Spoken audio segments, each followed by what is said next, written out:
Alright. Hello everybody. You're now live. I am just posting a live notification in the Discord. If there's an automatic way of doing this, I don't know it yet. So if you wish to know when I go live at the moment, get in my Discord. As you'll probably be seeing this on YouTube, look in the description. There is a link to the link tree, which I believe has a Discord link. Oh dear God, is there not a Discord link in there? Well, I'll have to fix that later. Alright. So we are continuing our work on finishing this guy. We have one arm remaining, which at the end of the last stream we had hit this point where I do believe we had up to the Eshin Gray done. We need Eshin Gray on black, so we still need Dawnstone, and then the highlight on the metal bits, and then the white armor itself. And then we can move on to the Stormshield. So, as, yeah, moving on to Dawnstone.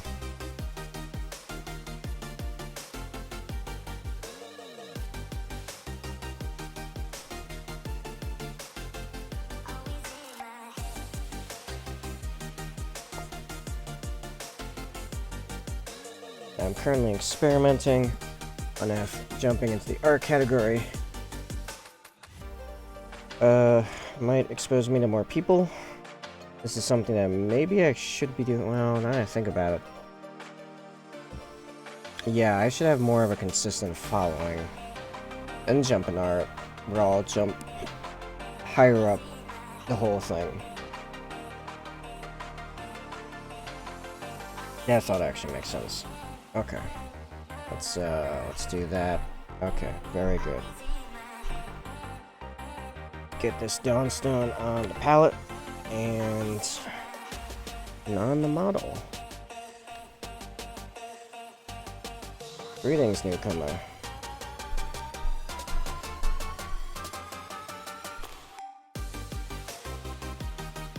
So that's on there now. Just gonna start this out with a size 0 brush, as I'd imagine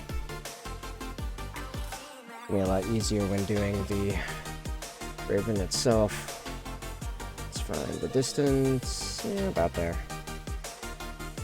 Alright.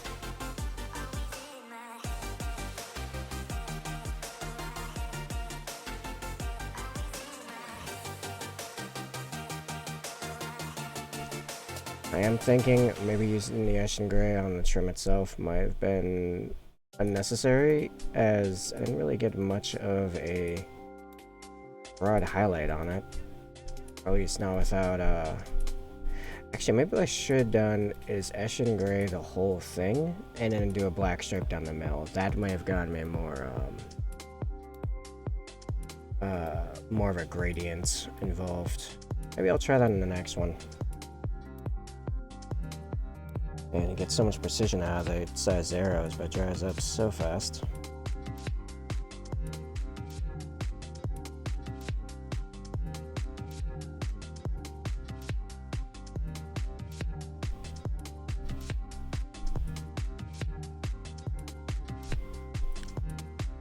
I'm also really kind of realizing I think I goofed on the leather bits, and that I mostly panned them off stream. I should save them to on stream so I can make a tutorial for it. I'm sure someone's gonna ask.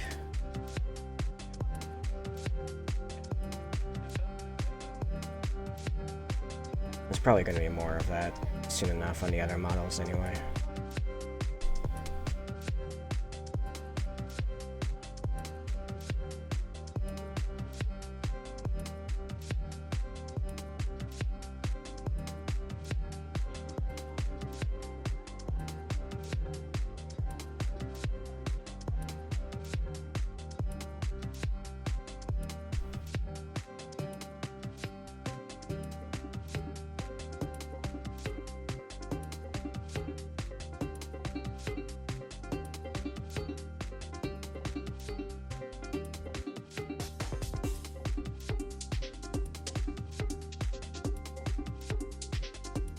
How's everyone doing tonight? Anyone else got any hobbying or art going on? Quite curious.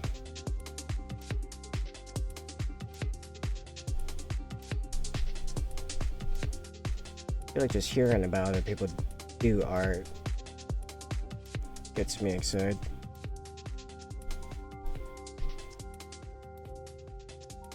Yes, that actually like worked perfectly.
I have to say, I don't often do the Raven Guard symbol in black. It's way easier than doing it in white. Let me tell you. So I think I should pull in the focus a bit more. There we go. I'm keeping it so close to the cam.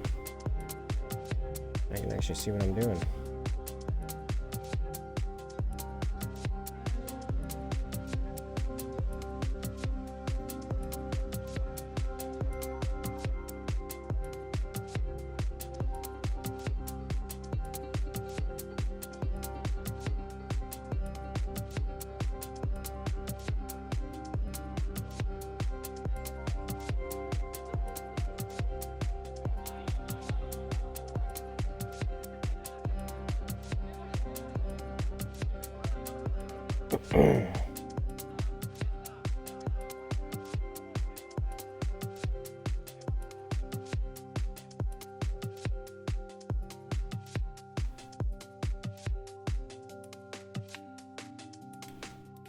Yeah, this is way easier and faster than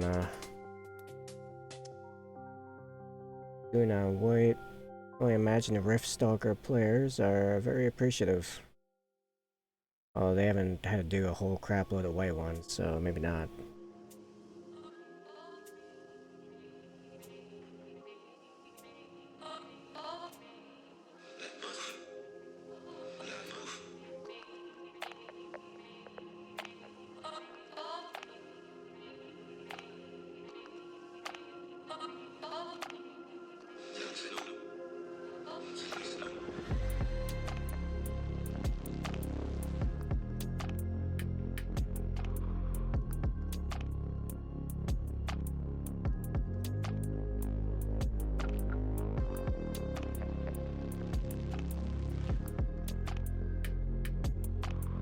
Nice. I look a lot better after I clean up the white, but yeah. It exists now.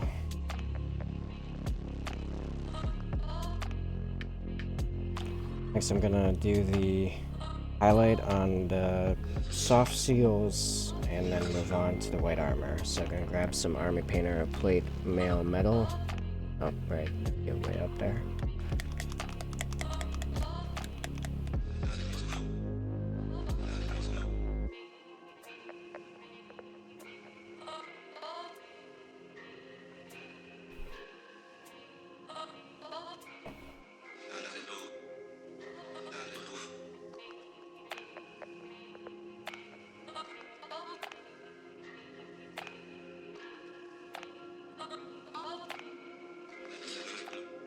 I don't know what's going on in this track, but I think I like it. Funky. That's for sure.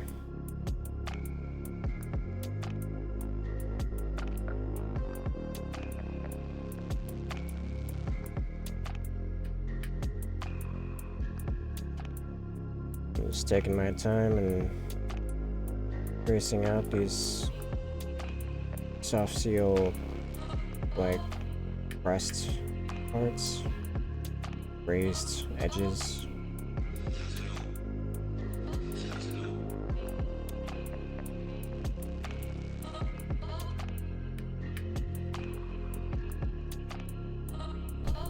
Oh, it's so sharp and tight that it's actually hard to not get them pretty dead on.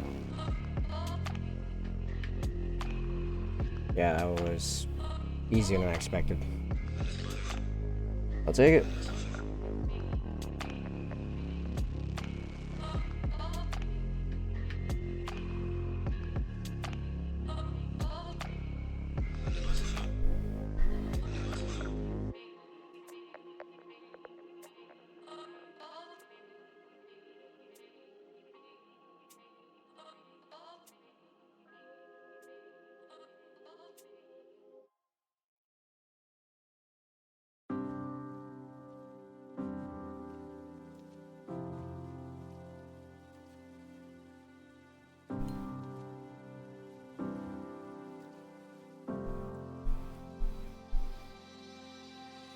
Alright, so now I'm gonna clean up the white.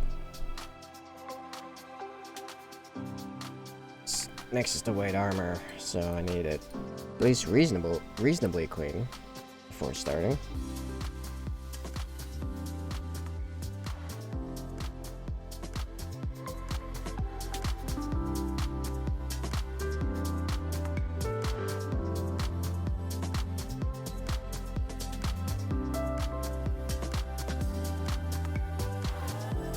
This is Army Painter Matte White, which was used to base coat this after it was primed, all using an airbrush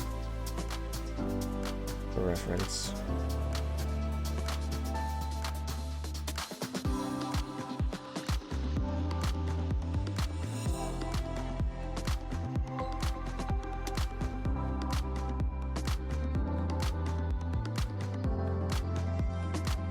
Oh, that's just a piece of fuzz.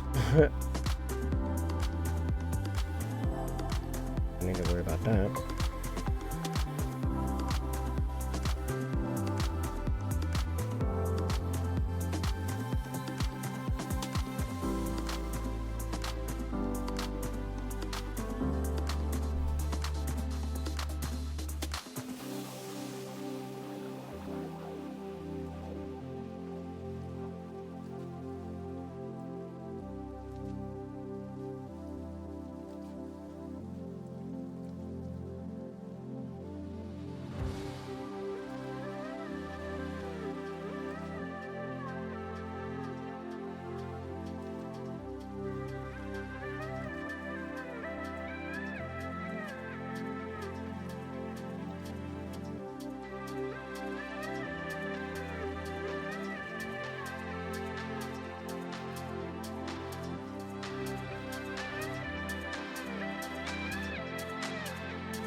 Not too worried about getting too tied up on anything in particular, because there is going to be a shader layer later that is going to be pretty dark. That's just going to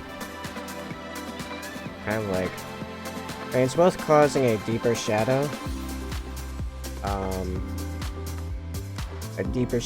on the white, but as well it's going to kind of tidy up all my edges like automatically. Just need the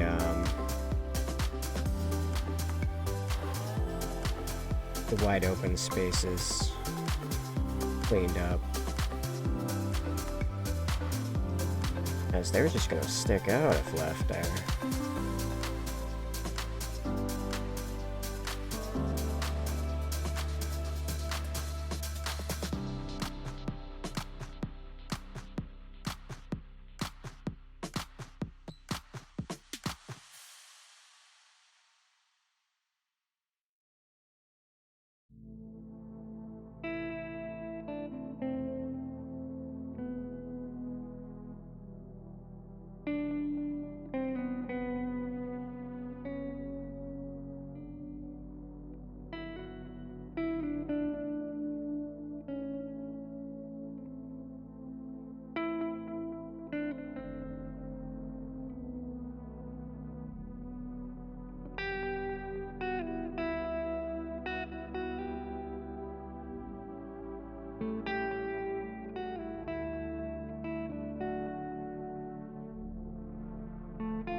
That's gonna take a lot of layers to to clean up.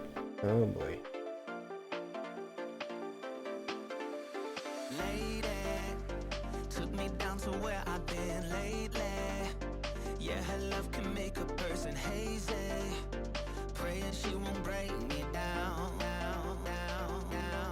She makes me crazy. Never promise anything, but maybe. So I remember how I got this ink. Because this is from the inks I used to make the leather. I remember how I could manage to get so much of it all over everything. Really not sure.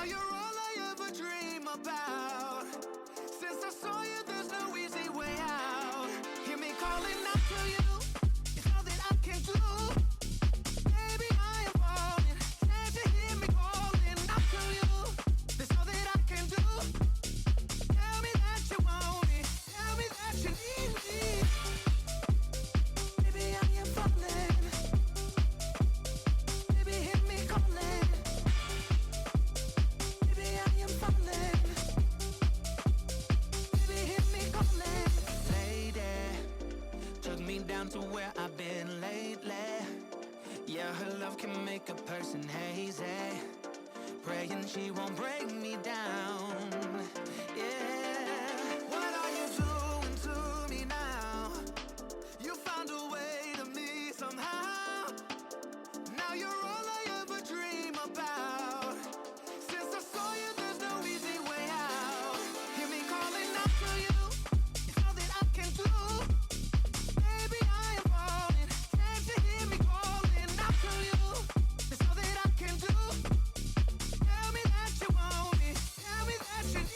Maybe another pass on this big strip of something I accidentally put on there. I'll begin the white armor. I still remember what. I don't think you guys can even see it actually, because I think my light's still too bright. See if you guys can see it now. Eh, just enough. No idea what that stripe's from, but don't wanna be a problem.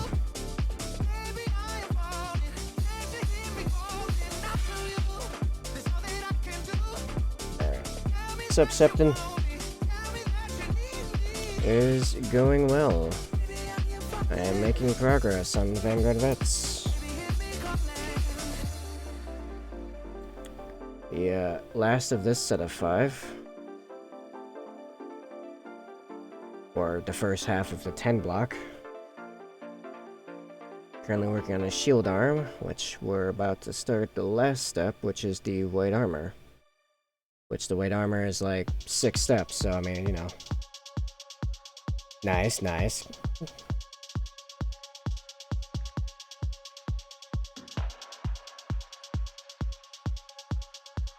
Oh, in case you're interested, how I did the pauldron here, there's now a tutorial on my YouTube and my Instagram that I made earlier today. I learned that I can actually, if I have all the footage of how I paint something on stream, I can pop out a tutorial that lasts like a minute and a half of like sped up footage in like an hour, which is like amazing because every like super detailed tutorial I've done before has taken me like 2 days.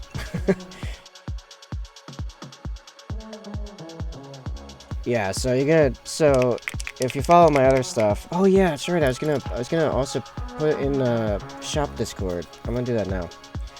I'm gonna be popping out a lot more tutorials now because just as I paint stuff on stream, it's just like, oh, this stands out as something someone might want to know how to paint.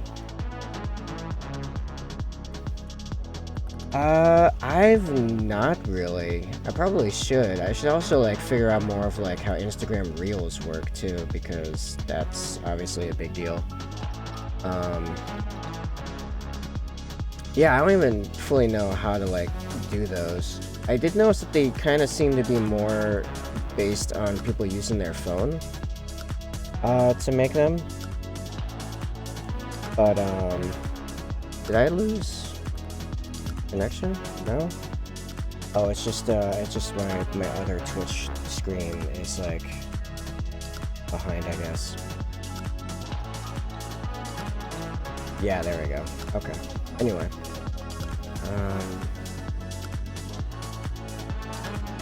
Yeah, I'm gonna pop this in the Warhammer videos in the store Discord there.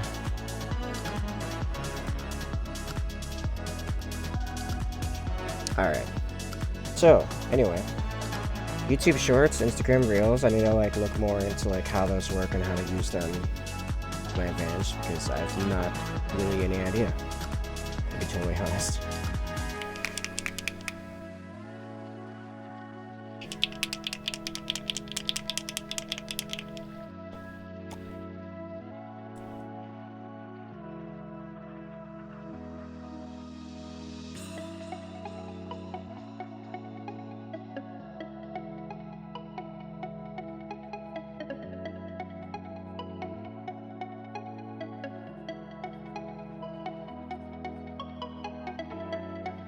I think I finally finalized my my tournament list for the one coming up.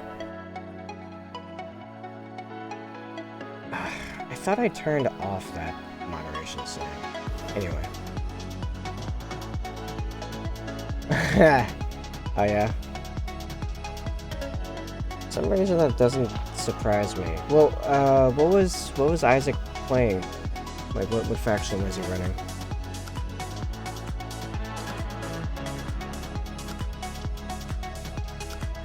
Yeah, Space Marines. Well, I think right now the consensus kind of has Necrons and Chaos Space Marines. I think Necrons are slightly above Chaos Space Marines, at least in like 40k. I don't know really about Kill Team.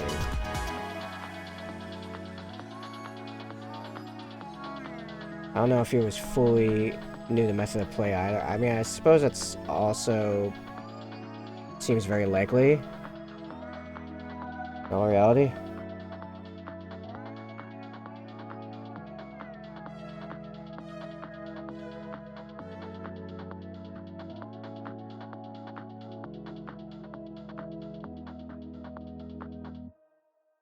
Oh, dude, I was talking to a Red Corsair player. By the way, first Red Corsair player I've ever met him the other day.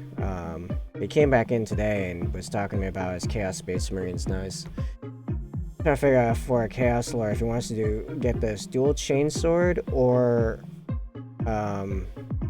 Maelstrom's Bite, which apparently is a relic combi melta that has on the bolter end it's like -1 damage 2, and on the melta end it's literally the stat line of an Eradicator's heavy melta rifle. It's like butt assault. It's assault 1, 24-inch, strength 9. It's actually better than the heavy melta rifle. Strength 9, -4, d6 plus 2 damage. And I'm like, you're comparing that with dual chainswords? Like, no, use the combi melta. Dear God. There was a lot of him charging out, not doing melee because he chose that for all his troops, and then getting gunned down. You know, yeah, not doing melee right, that's usually what that looks like, is you getting gunned down. That was like my last battle against Matt Space Wolves was, I just terribly screwed up my turn 1 movement phase. So he just had me like primed for shooting and then charging, which no matter how I combo out my Raven Guard, like Space Wolves are going to be better in melee. Like, my only hope of melee and Space Wolves is to hit them first, and I clearly did not do that in the last game.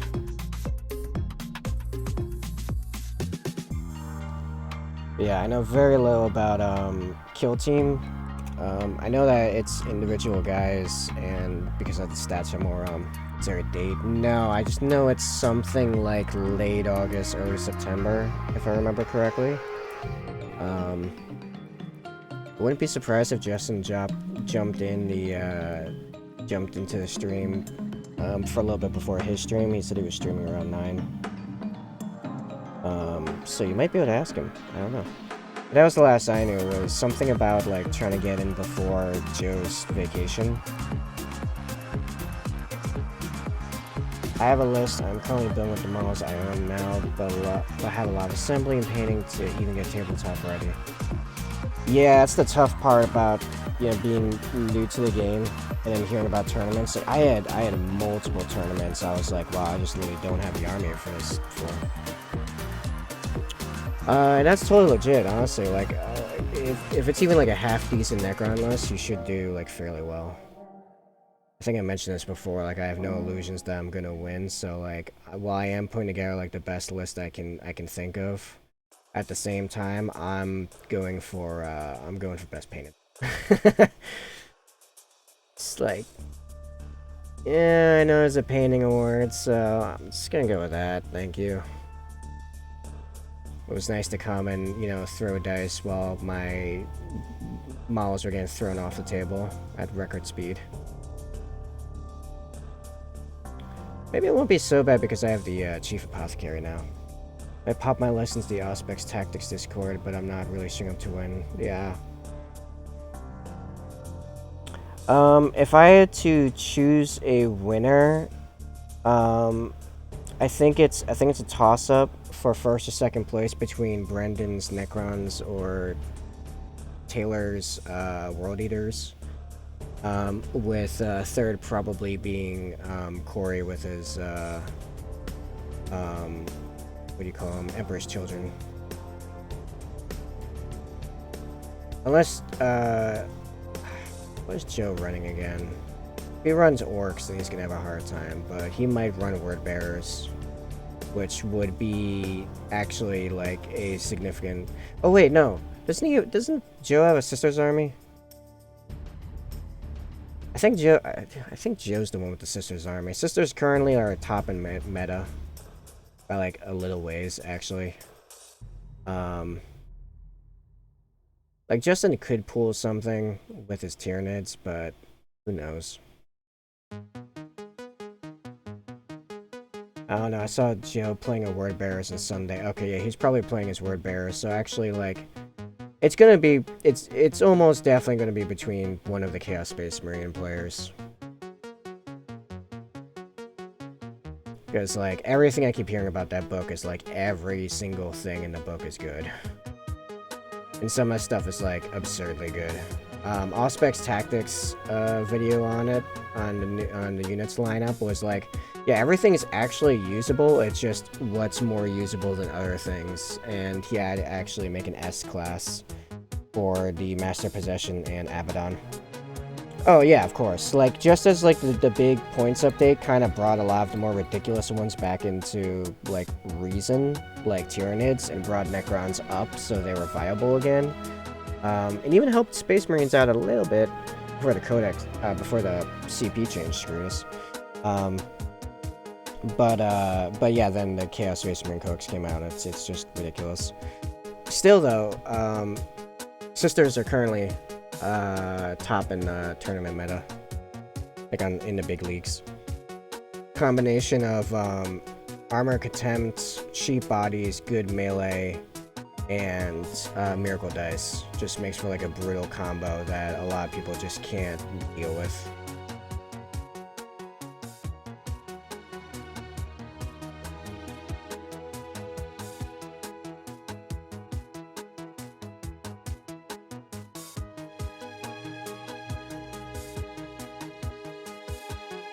Anyone running them a shop? I know, I'm pretty sure someone has an army of Sisters. I think it's Joe. I'm fairly certain it's Joe.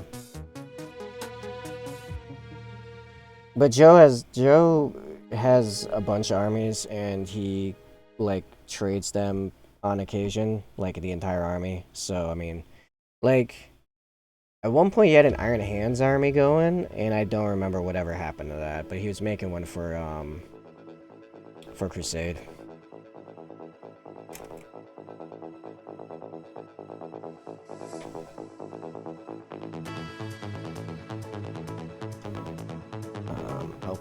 is the wrong brush. I don't need this brush at all. I need is a stronger brush so I can pull out some awful Corax wave.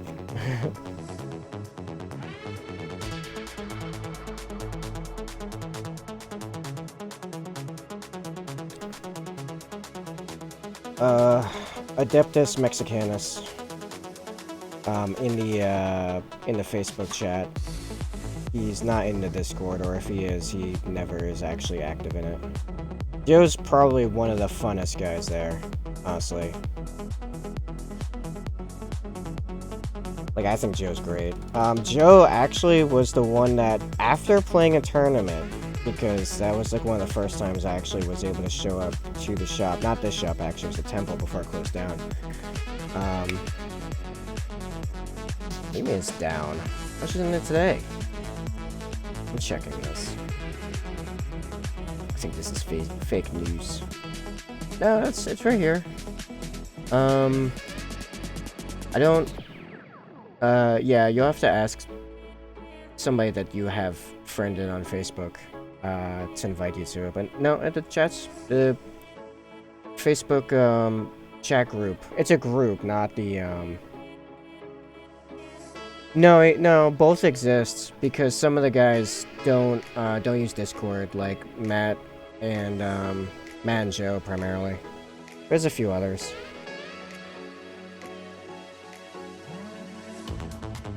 So yeah, there's two. Oh, and Tom. I have both open all the time, and I'm never like not on my laptop, or if I'm not on my laptop, then I'm not like chatting about Warhammer anyway. so it's like whatever to me. Doesn't bother me much. I do like how Discord allows completely different conversations without them overlapping. That's nice.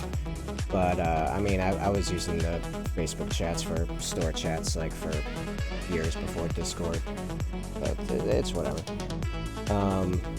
In any event, oh yeah, so one of my first times out to like a Warhammer anything was at the Temple Games, which really predates you by a good number of years. Not in age, but like in Warhammer hobbying.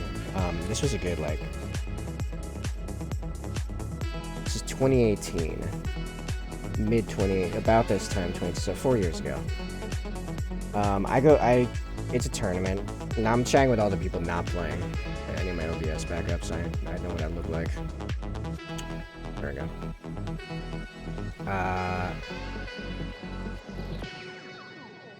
Joe gets knocked out, halfway. And I'm like, hey, I know you played a bunch of games, but like it's my first time like trying to play. I have these models here. It was like a mishmash of Dark Imperium and Dark Vengeance. No, I think it was just Dark Vengeance. Dark Imperium just came out. I don't even know if I had it yet.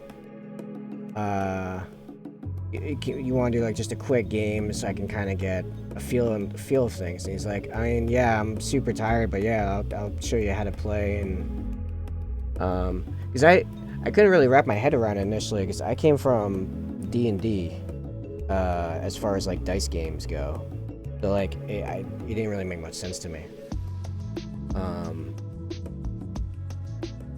Yeah, he not only helped teach me, but like flat out gave me like a whole crap load of dice. Because I didn't have nearly enough dice when I started. Dear God, not even close to enough dice.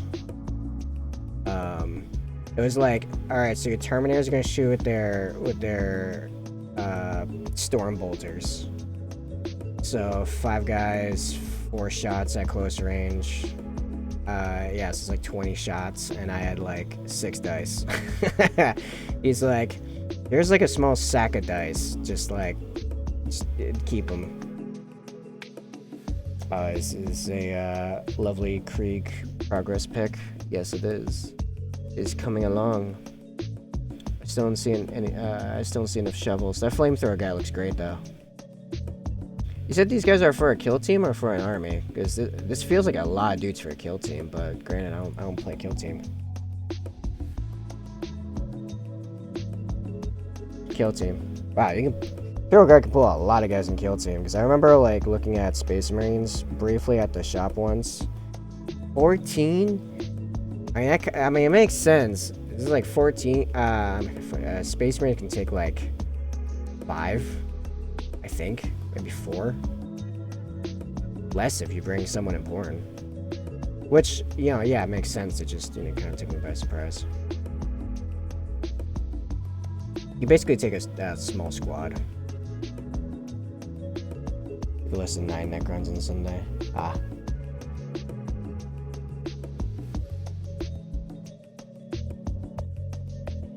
For some reason, it just reminded me about the Imperium magazine. I got in on like the beta test or alpha test or whatever, so I have the first couple editions, and I really want to start getting like the whole thing, but I can't afford it right now. Not by a long shot. I really wanted to get it. Just I like the whole idea of it. I mean, yeah, I have plenty of Pile of Shame already, but I don't know, getting Warhammer in the mail with like lore and stuff just sounds delicious. Oh, you've been getting it? Oh, nice. Totally makes sense for you, because I think you get more Necrons out of it than I would get Space Marines. And I would have like leftover like Soritas and Adeptus Mexicanus as well. Adeptus Mechanicus. Joe's friggin' username getting stuck in my head now. It's a really funny name. Yeah, hard to turn down more Necron and Space Marine as well as Chaos. Is there Chaos Space Marine in the Imperial magazine? Oh yeah, that's right. They added like in the premium thing. You could get a little bit of the other faction. You get Chaos Space Marines, Tyranids, and the other thing. Yeah, I remember that now. Like the Elite Edition, yeah. Which, like, if I could afford it at all, I was definitely gonna get the Elite Edition. Or whatever it's called, a premium version that gets you just more stuff and it's all like actually extremely cheaply priced in reality, like compared to just buying it by the box. Well, that would give you give you more feels as to what army you might want to focus on hardcore, like for full scale, or if you want to do multiple armies for full scale.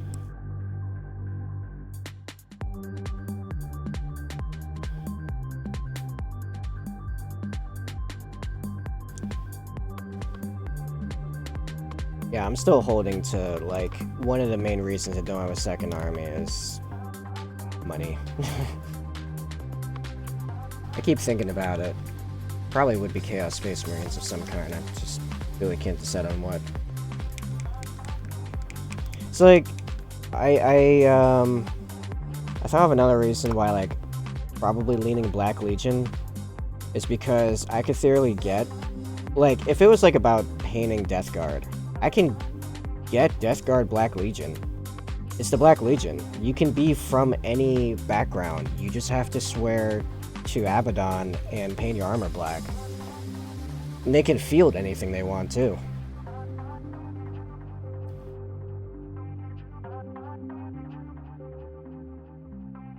And I could also do I could do like a narrative sequence of miniatures for. Oh yeah, I forgot to blackline these before I did the highlight. Whatever, not a huge deal. I might have to redo this spot specifically, but I may have to. It's not guaranteed I will.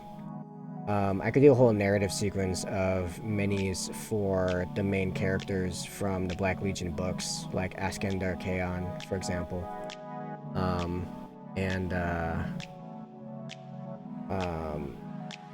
Fire Fist, and what was the Chaos, the Sons of Horus Terminator guy's name? Balkus is in his elite group that has a demon that like intertwines between the entire squad and makes them like extra extra teamworky in a battle. Like gives them like minor hive mind kind of deal. It's actually pretty cool in concept. And then I get Abaddon. You can't go wrong. And I can play around with all of the other ridiculous crap. Because yeah, they can just do anything. So the funny bit is that I would be painting another black army, but hilariously, because I Chaos Space Marines, it wouldn't actually be the same painting sequence, because it's all brass and gold for their trim, which is generally raised and not like I wouldn't really be painting much like black highlights in actuality, like say Raven Guard.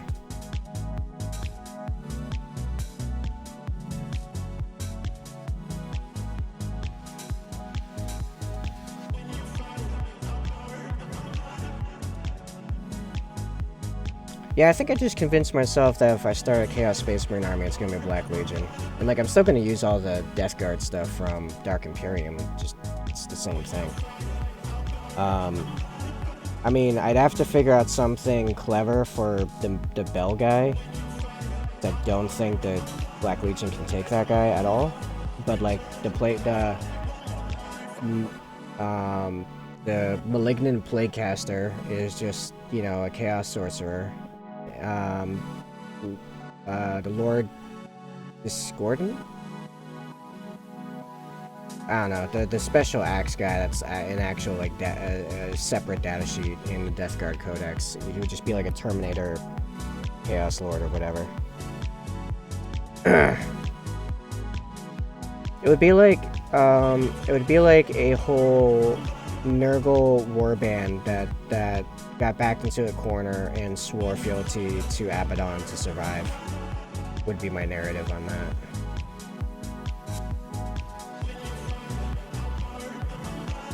Highlights are going on very smoothly all of a sudden. Oh, as soon as I say that, I screw something up, but unfortunately it's not in a very visible area.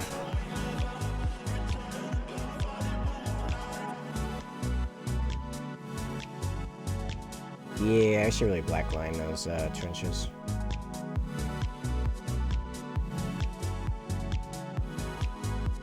Dude, I would spend months on Abaddon's model.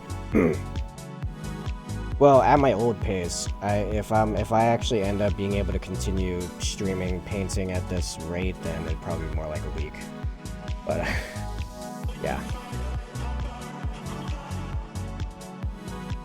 Still, like 40 hours.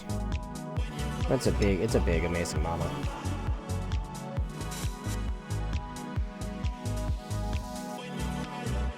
Dude, I can't wait for is getting to my Storm Raven. I got some crazy ideas for that thing.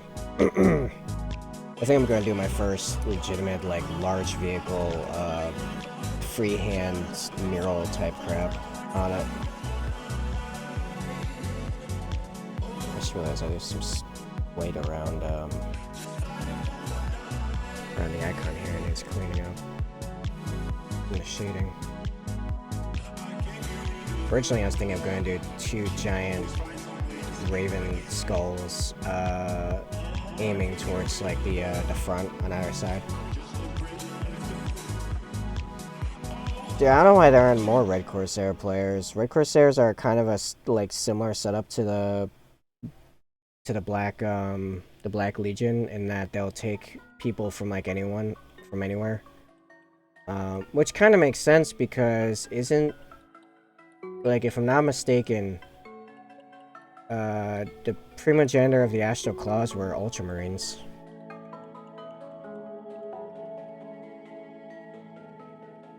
Yeah, they're basically pirates, yeah. Right, like, I wasn't exaggerating when I said, like, the one that is a regular comer to my stream for the first segment is, like, the only Red Corsair player I've ever run into.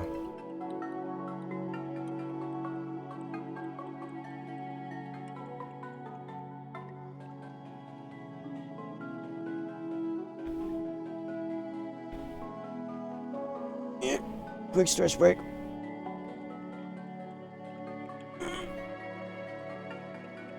Okay.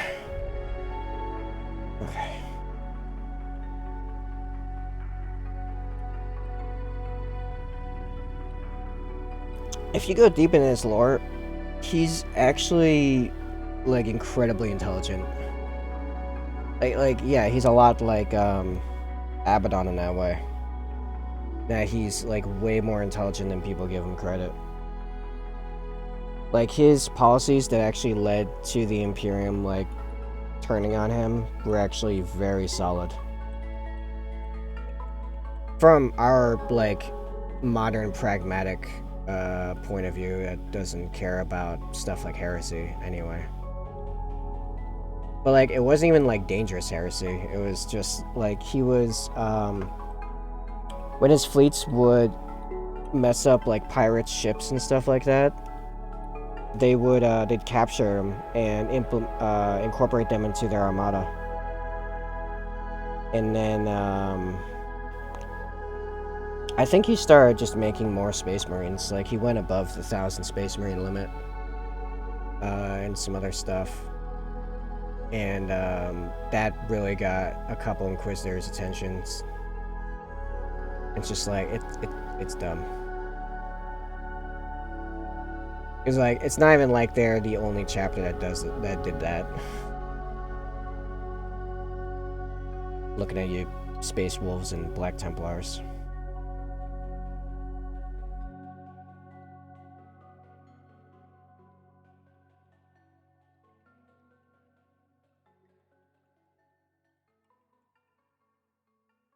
So here was the logic, right? Horus Heresy just happened, right? Well, okay, part of that is just GW is terrible at scale because, like, galactic scales are massively larger than anything you see in 40k, like actual galactic scales. This is actually probably one of my favorite sci-fi topics to talk about right here. Oh yeah, way better than Star Wars. Jeez, it's like a grand armada in Star Wars is like 100 ships with like 10 of them being capital ships. It's like, wait, what? That's like we've had larger armadas than that on Earth. Oh hey Tone. Their planets have like no population on them. Like Coruscant's meant to be this super overpopulated metropolis, and it's like, yeah, it's a planet-spanning city, but it's only like a couple layers. Clone Armor's like 2 million, so yeah, it was like a few million. Like what was it? The final casualty numbers for the Clone Wars was like the battlefield casualties for the Clone Wars, because you don't count droids because the droids, but like for like sentient lives was like less than World War II.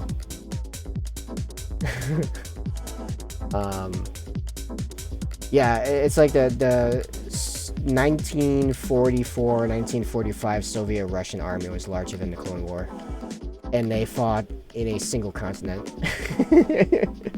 It's just like completely absurd. But yeah, 40k still does 40k for being way bigger than Star Wars still screws it up like horribly.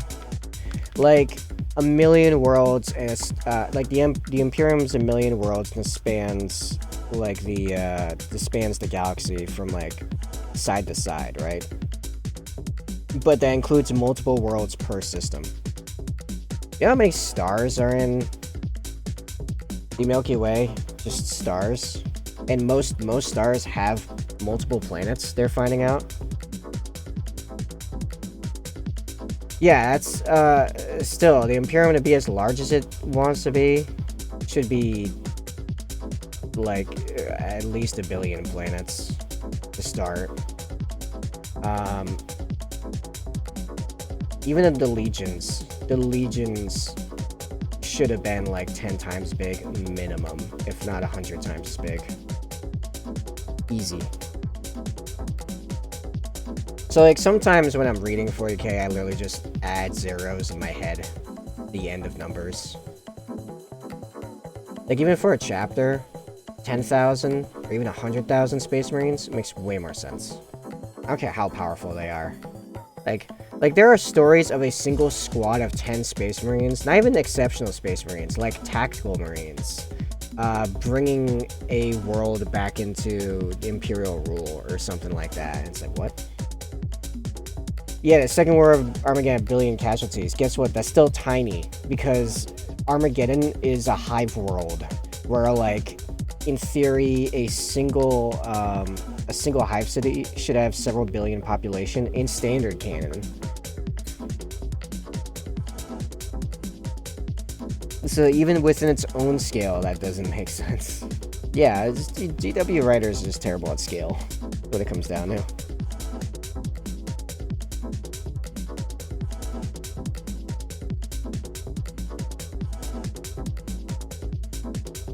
Right, I keep forgetting about the Black Lighting. Alright, let's get some Black Templar in here. What I expect to like about the Chaos Space Marines, they don't have to limit themselves. Word bearers sending millions of cultists in before they send the true force, etc. Can't be as bad as a shooting first Nemi war. God, this is true.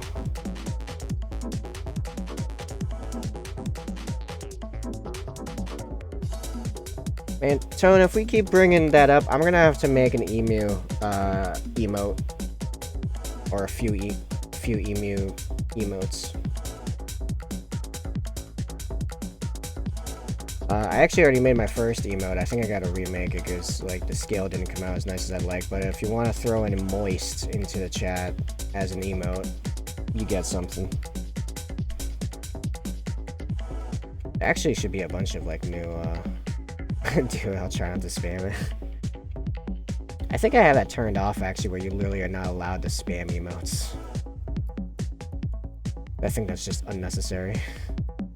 No, like a emote, you do, like colon, more, yeah, the other thing is like commands, which are still broken, by the way. It is animated, it's just, I didn't figure out the scale, just like GW, I didn't scale it very well, but it's supposed to be a, faucet just going ham on a palette, like a paint palette. And yeah, don't ask me what's going on with commands. It's bugging me too. Support is like telling me to do stuff, I do it, and then it still doesn't work, and I tell them, and they just are like ignoring me. So, what are you gonna do?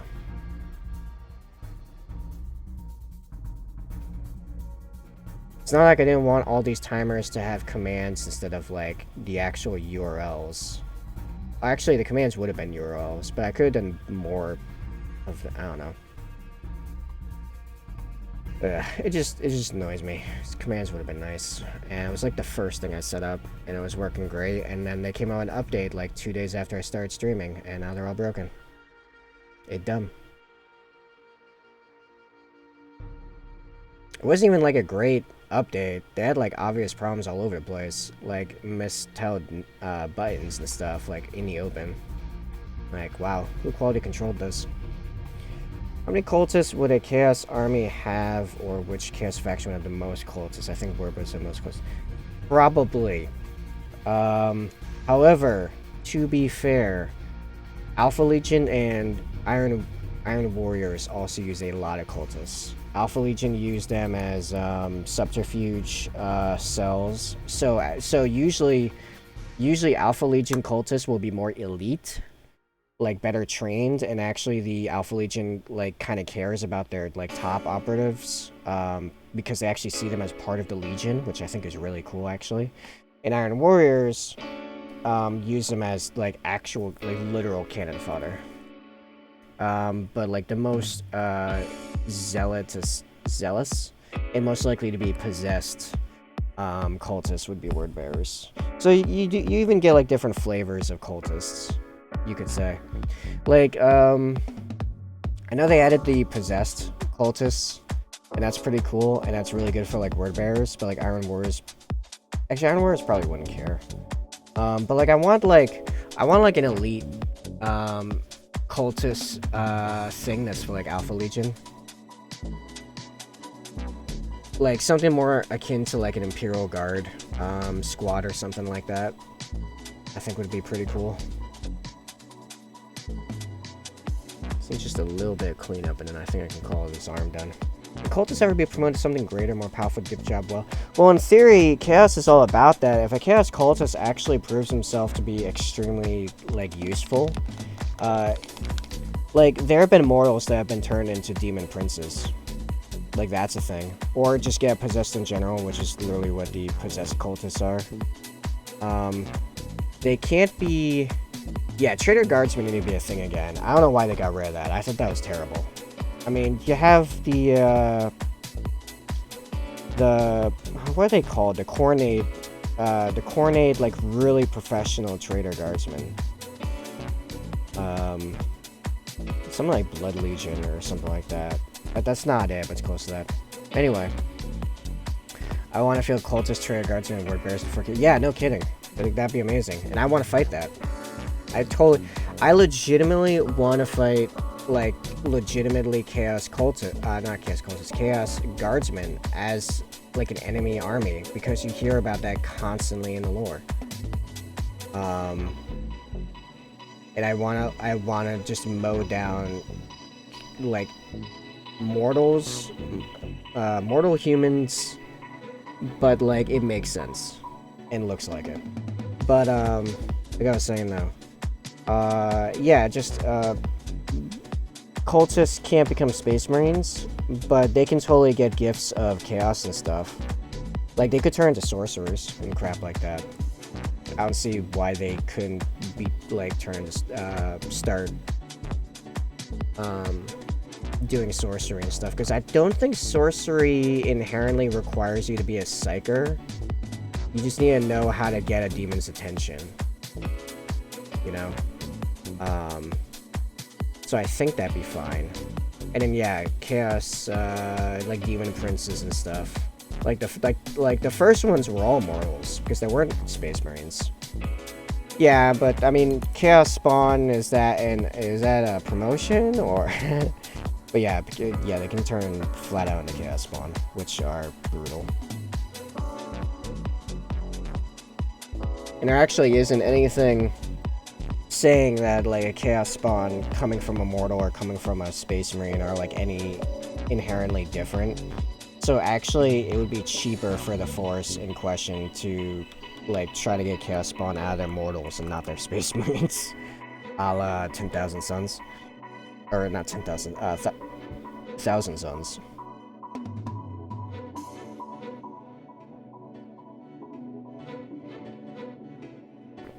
So, yeah, so there's that. So I think this arm is done, and I can move on to the shield.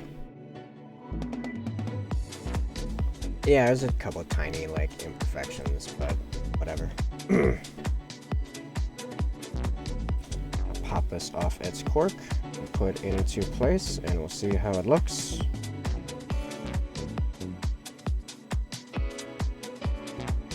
Looks awesome to me.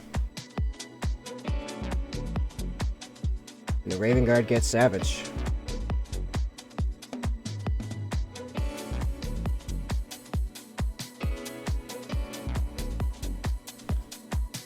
Alright, time for my 5th Storm Shield.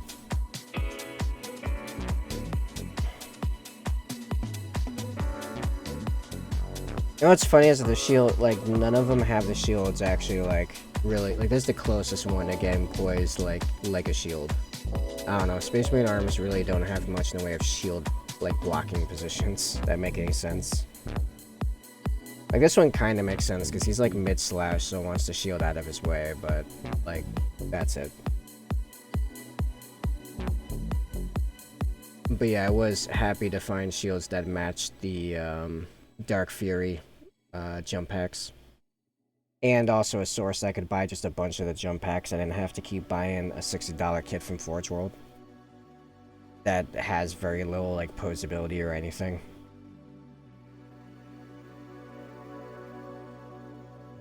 Like, its arms aren't attached and everything, but, like, the legs and torso is, like, very mono, like, this is what you're doing with them. Oh, nice. I honestly don't even look at AOS that much. Like, if I see, like, AOS models, it's usually, like flat out, like, they're the main thing I'm looking at. It's usually by accident. To be totally honest. I don't know what it is. I think it's just like... Well, I mean, A, I only have room for one tabletop game in my life right now. Also, B, I don't know. I think it's a scale thing again. But, like, in the fact that sci-fi can get so much more scale. And I like painting guns and stuff. I like guns. I mean, I do like fantasy stuff too. I mean, my favorite game right now is Elden Ring, but guess what my all-time favorite game is? I think we talked about before, actually. Soar of the Stars, which is a sci-fi 4X game. So you know, there's just so much air coming out of this paint thing. Huh. Anyway, that was a bit of a ramble. I picked up a Dominion box for like $100 in the wrap. Wow, it's actually pretty good. That much I know. Let's use this brush. I don't use this brush super often. Right?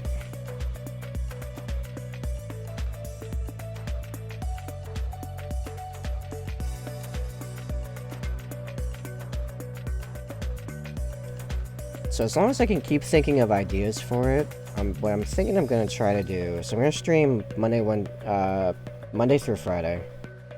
And then, like, Monday, Wednesday, Friday is going to be a picture on my socials of a finished miniature. Like, a new finished miniature. Although, if I end up falling behind, I just took a bunch of pics of my older stuff with, like, my upgraded photo setup and editing setup. Which are currently only viewable on the portfolio on my website. But I'm going to slowly sprinkle them into my Instagram and stuff. Whenever I don't have a picture ready for Monday, Wednesday, Friday. There's gonna be new model picks, and Tuesday, Thursday, I think is when I'm gonna try to release tutorials as often as I can. Or as consistently as I can, I suppose. So yeah, I'm gonna skip tomorrow because I released one today.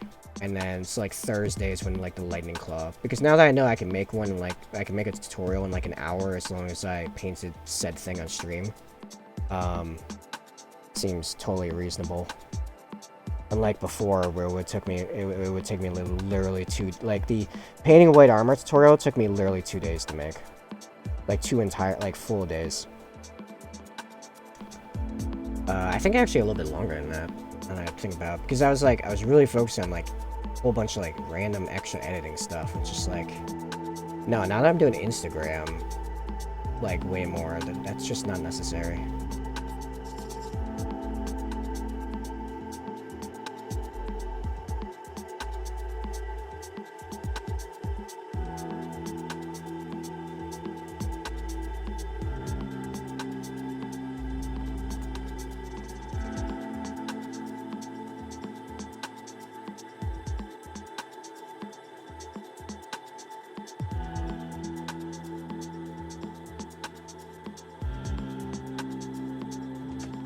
Keep up with new League of Votan models. Yeah, I caught up, and now I'm seeing the new stuff. So like the Chthonian Berserkers, or Berserks, Chthonian Berserks. They look pretty cool.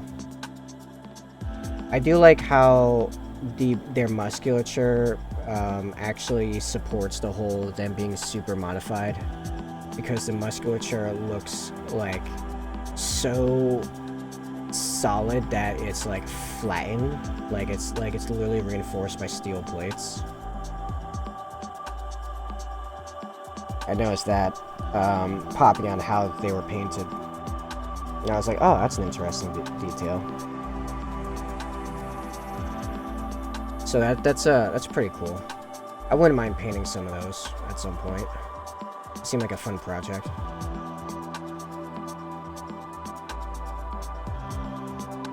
I like how they're really unique aesthetic stand out from the other Imperial factions. Yeah, they're very they're like dwarves meets StarCraft, which is not a terrible combo at all, honestly. Like StarCraft Terrans. I'm getting so much black and white here. It's gonna be real annoying to clean, but I should probably come back with a smaller brush for that specific part. Just focus on the big stuff right now.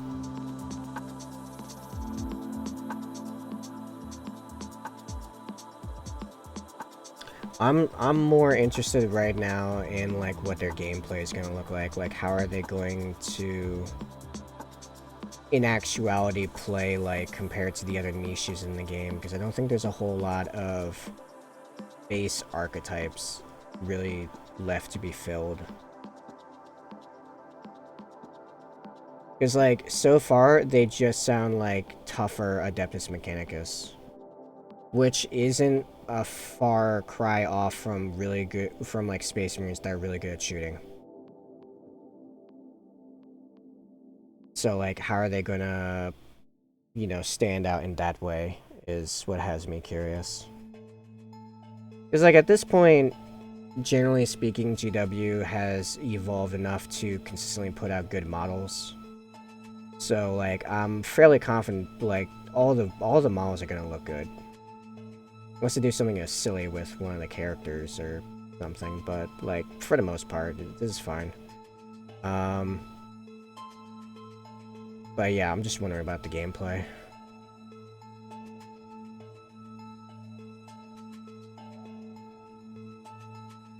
Like I've already heard of people like already beginning to save up money to like just buy a crapload of them as soon as they drop. So it's gonna be ready to go players like immediately, pretty much.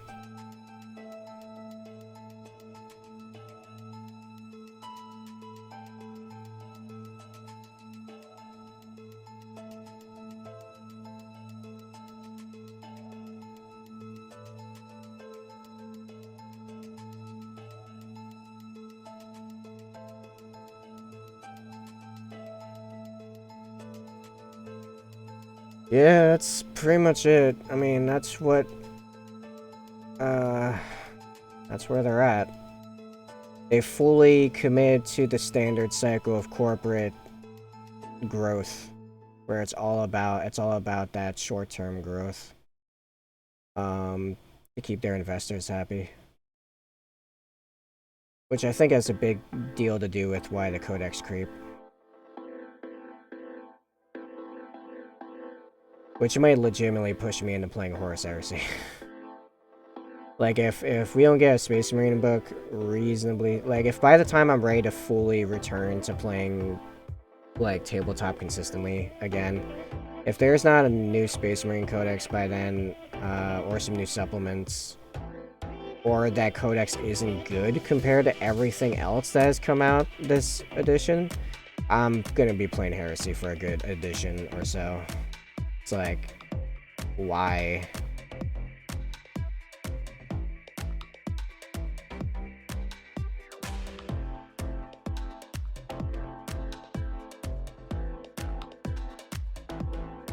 I mean, I say that, but of course if someone starts a crusade, I'm gonna be all over that. I just love the crusade system. Hey, Tone, you hobbying anything right now? What you up to? Yeah, I could try Kill Team. It's not enough action. Like, like, you know what I'd like to play is literally the, like, I want to play the Horus Heresy cinematic trailer as, like, a first-person shooter. Or a RTS. That would be my, like, dream come true. Like, either of those. You know what? Find a way to merge them. I've seen a couple other games do that. You make it like Planet Side, but Horus Heresy Edition. Be epic. Except, like, new servers, so you can get over, like, you know, 100 people in a single battlefield. Although, to be fair, Planet Side is still, like, really fun. If you've not tried that, that's a pretty fun game.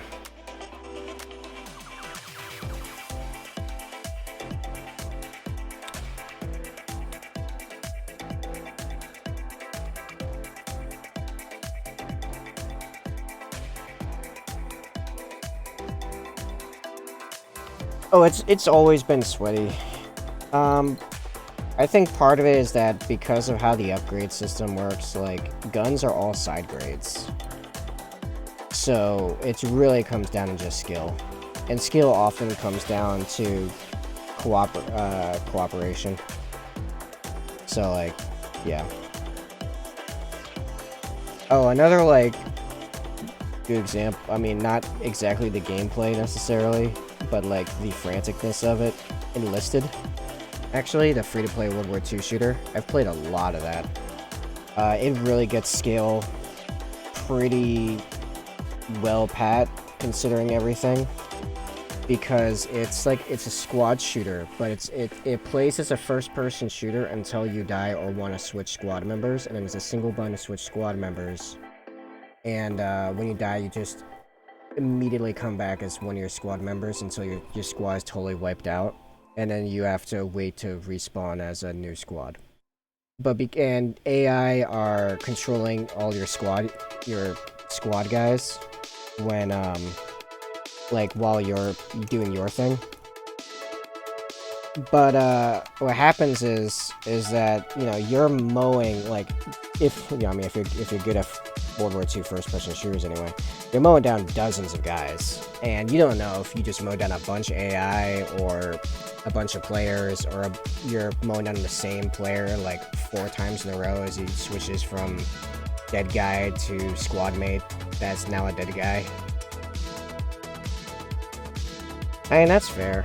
I mean, if you want something to get you in the mood, watch Russian Badger's Enlisted video. That thing is a bloody classic. I have rewatched that like 6 or 7 times now. I kind of want to watch it again later. I might literally rewatch that later now. And that's all in like the past, like, what is it, August? In the past year. In the past year or so since he came out with that, I've rewatched his video on that like 6 or 7 times, maybe more.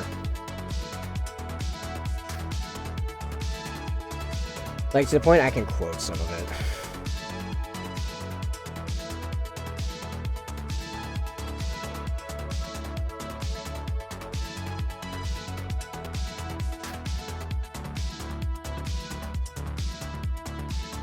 Yeah, I'll be here. Owen, you still with me? I feel like you might have left. Not enough emus here.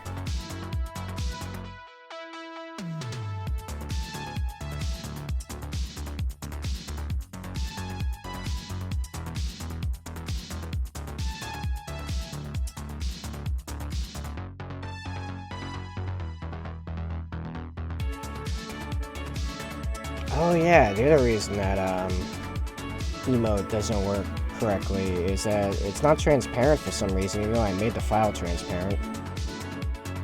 That's kind of dumb.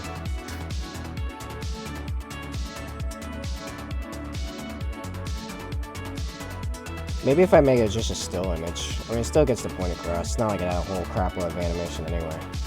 I might do that later, actually.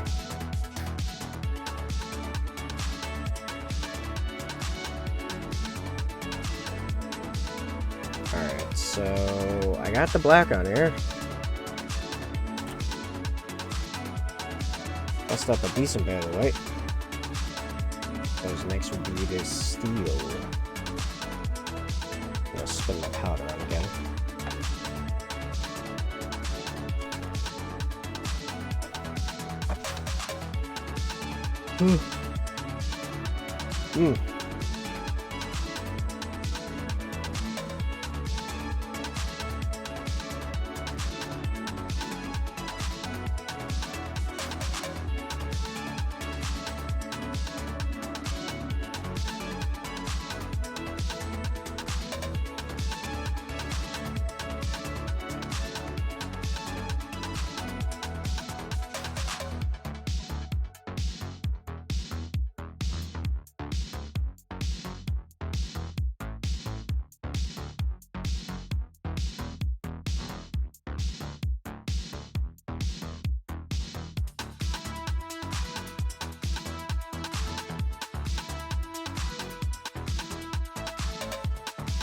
Well, I meant after putting some of the flow improver in gunmetal, it doesn't cover very thickly. I mean, spread is fine. It's very transparent. Or metallic.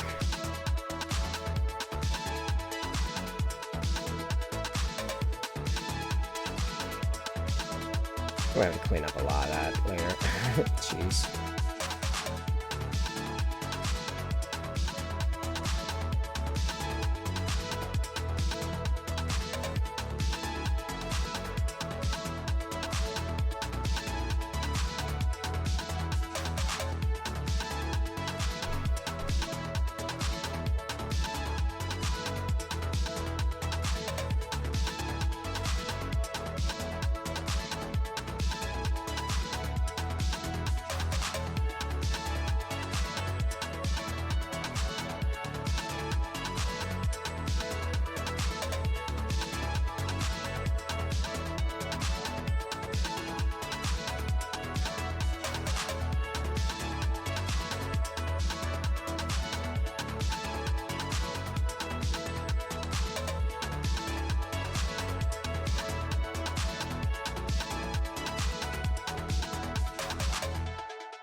This is pretty cool sounding.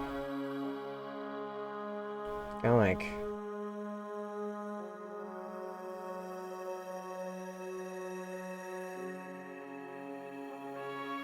retro, like mysterious sci-fi.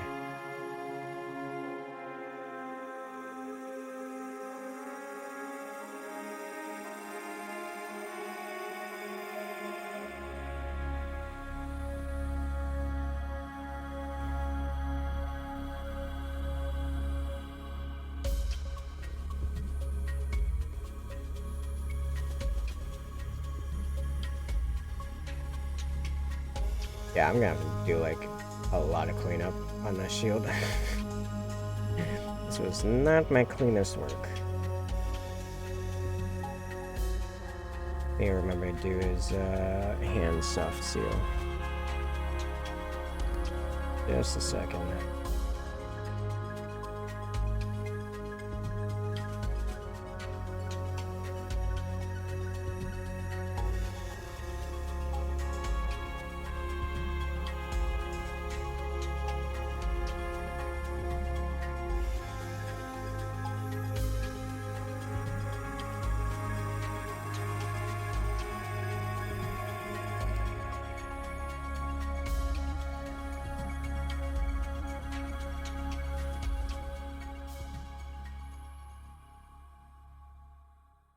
That was a cool track.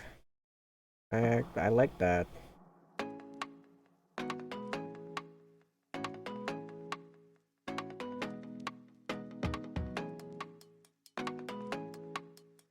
All right.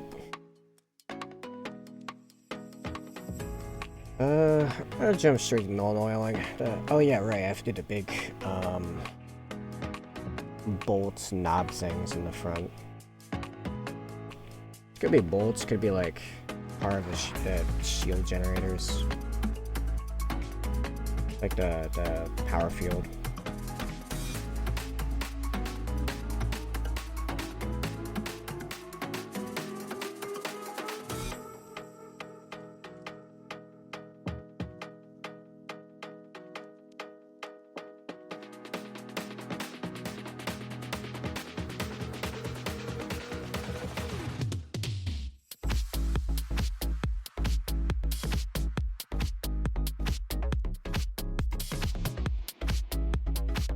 Regarding the Vallejo paints, I found that the few I have seem stickier or gooier compared to Sidos. Listen with water in the same as Sido paints. I use a few different methods. I have noticed my black will become like gooey, but actually it kind of in my I I can English. Single train of thought. I have found when the black goes gooey, like the next day, it actually ends up having way more and thicker coverage. It ends up being much easier to paint with. Also more control. I use, there's a little bit of thinning just from the fact that they're put on a wet palette. I've used some water. I also use airbrush flow improver, which I actually I just realized I actually don't really have much in the way of Vallejo paints. I have like one tube of their air and then a bunch of their inks and then their airbrush products. When I'm using our the army paints or war paints, I think the one Vallejo paint I have is this model air like sand brown. Oh, yellow brown. Straight to the German version. Yeah. Which is like effectively Rakarth flesh, kind of. Almost. It's like slightly yellower Rakarth flesh. Try airbrush flow improver as well as water when dealing with the gooiness. That's how I get, like when my blacks go gooey, that's how I get them to be workable, and then they usually end up being like the smoothest I ever get with that.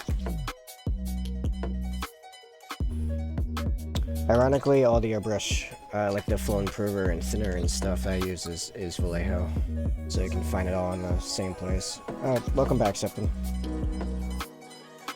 So I hope that helps.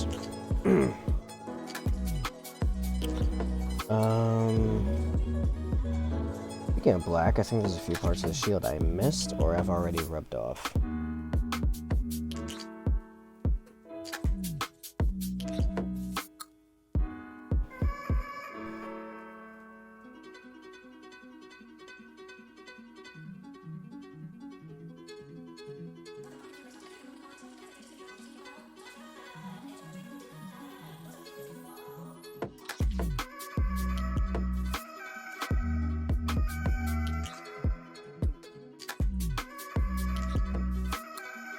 In a second, I'm gonna null all the metal bits and begin highlighting the black, which will take a little while. But I don't see why this model can't be done tonight at this rate.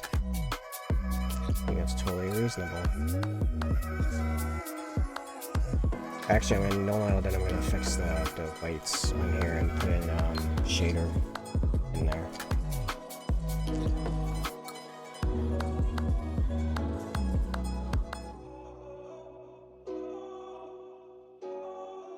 Oh man, tired today. Although I did get up like several hours earlier than I usually do. I don't know why, I just did. I am out of...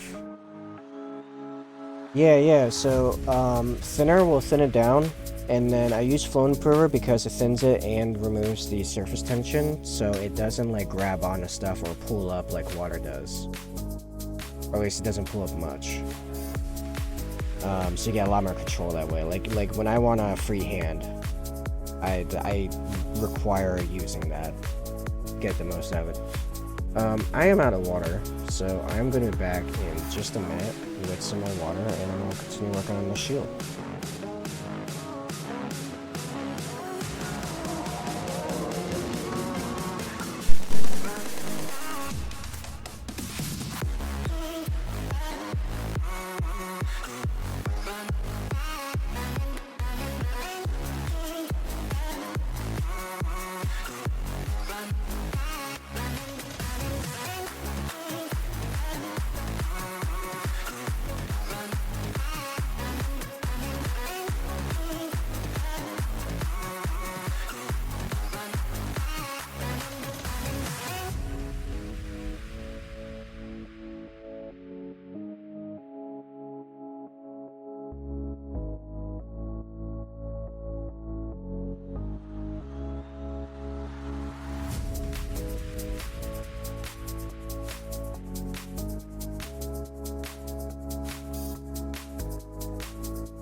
return with the hydration.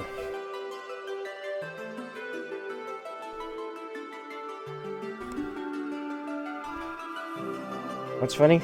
I should have known oiled before I left. Oh well.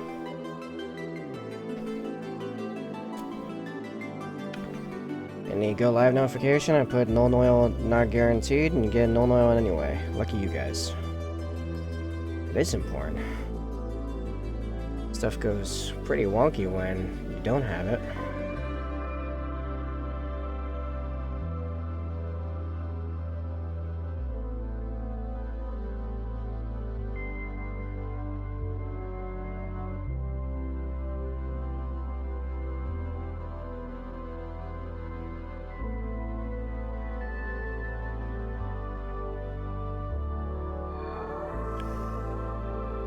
Why, but I felt like the lights around me were getting brighter for some reason. Like the sun coming out from behind clouds. I don't know, it's weird. Maybe some extra electricity going through something, I don't know. Or I am just that long-term tired. Which wouldn't surprise me either.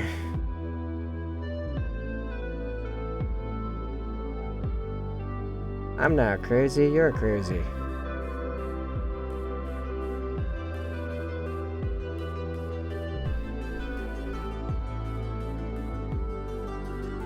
Okay. Good to know it's just in my head. I am just insane. Oh, not like most people couldn't guess that after meeting me, you know, talking to me for a little while. I've been pretty chill on the streams. I have not gone anywhere near crazy.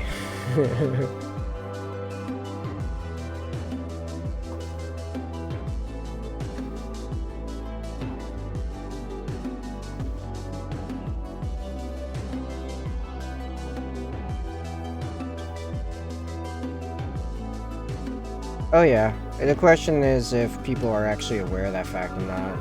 I mean, although you also have like a bit of a duality there in that also people like as a whole are more alike than they are different. Some people like to forget that. Causes problems. Alright. I have no idea if any of that Nolnoyan was actually on camera. I was not paying attention. That was kind of stuck in my head. Anyway, moving on. Let's fix the whites in the gaps of the shield front.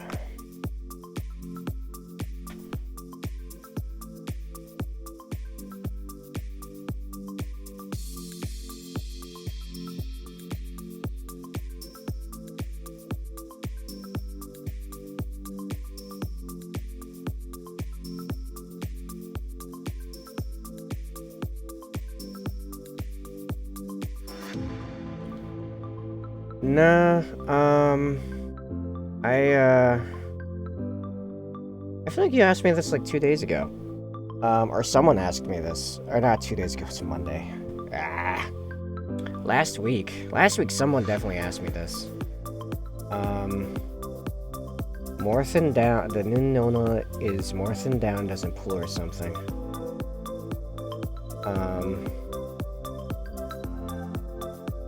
Huh.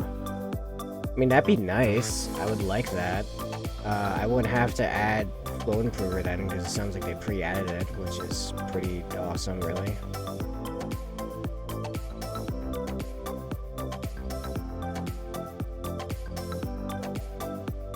Also, not being as dark, you know, from being more thinned down, would also help in a lot of different applications, because I find sometimes it darkens stuff too much, and it's not easy to go back up from that. So a lot of times lately, if I'm not sure about something, I'll thin it down myself with just like a bunch of water. And yeah. That sounds like an overall upgrade. I'm probably gonna need more Null Oil in like a month or so, so I'll probably get some new stuff then. believe stating as much as I heard. Well, that's nice because the current stuff stains like crazy. You hit white with it accidentally, and like, good luck with that. That's another like 7 coats of white to fix that.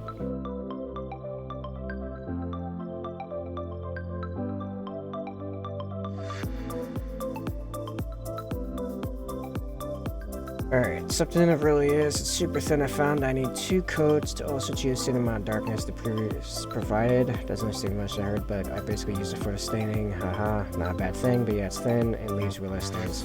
The Agrax style creates some beautiful staining on golds. Oh, nice. I was using Agrax a lot on golds already.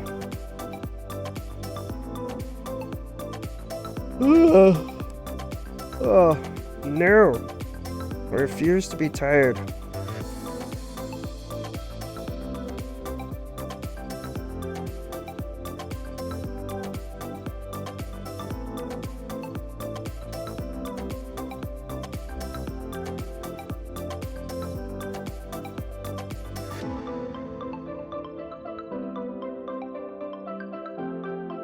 Yeah, that sounds like an improvement to me, honestly.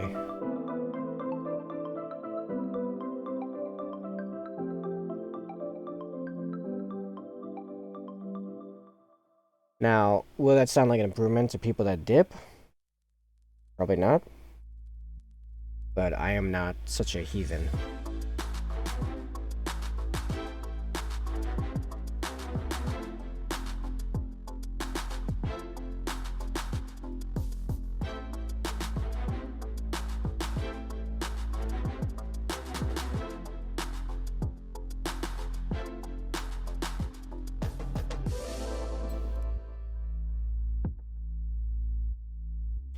But yeah, I haven't gotten any new paints since I was given these war paints or metallics for Christmas.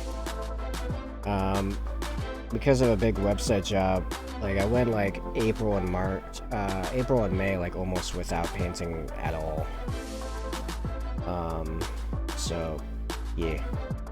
Out of curiosity, do you need X amount of followers before you can subscribe, give bits, etc.? Yes, actually.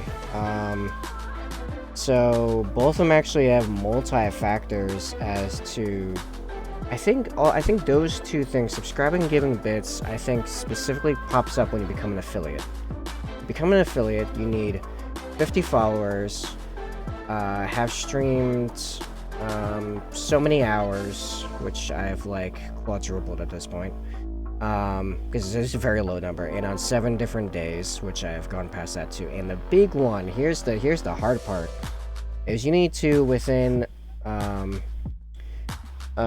you need to hit 3 average viewers within a certain amount of time, which like can max out at 30 calendar days. Or if you can hit 50 follower, hit all the other ones and hit that before you hit 30 days, like it still counts. It just needs to be within the recorded time it shows on the achievement card. You hit 3 average followers, not followers, 3 average viewers. Then you get affiliate automatically, and then you get bits, and I'd imagine the subscribers as well. I can check that in a minute. Next level up from that is partner, which is way harder to get, and you're not even guaranteed to get. You have to like meet the requirements and apply for it, and then they review you. And like I know some pretty decent sized, well, I don't know, I know of some decent sized streamers that have been doing it for like years, and they got to the point where they could have applied for it and it didn't even bother because they were like afraid of rejection. Yeah, I've heard that.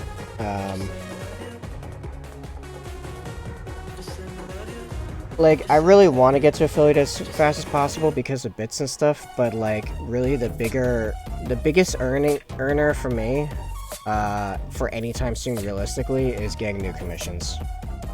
Because like a single commission, I can make, you know, several $100 in like a relatively short amount of time, all things considered.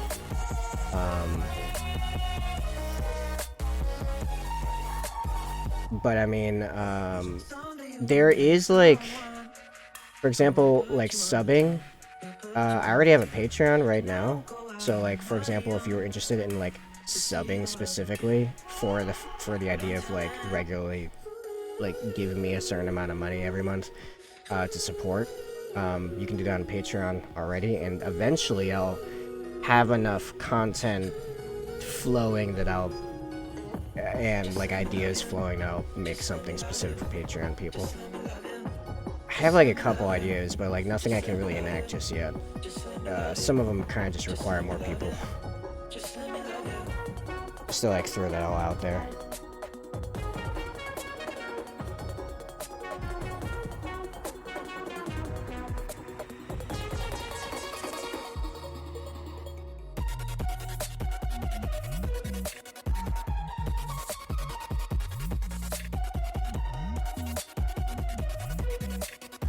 Oh, and there's my merch store. If you wanted to support and get some merch that I designed personally. Actually, you're gonna continue live streaming. I think about releasing tutorials, something I can just be uploading to get ad revenues, YouTube or something. I have a YouTube channel. It's actually been around for a year now. I have some tutorials from last year.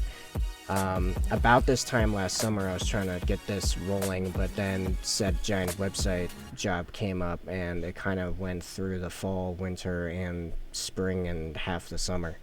So I didn't have the extra time to devote to something like this.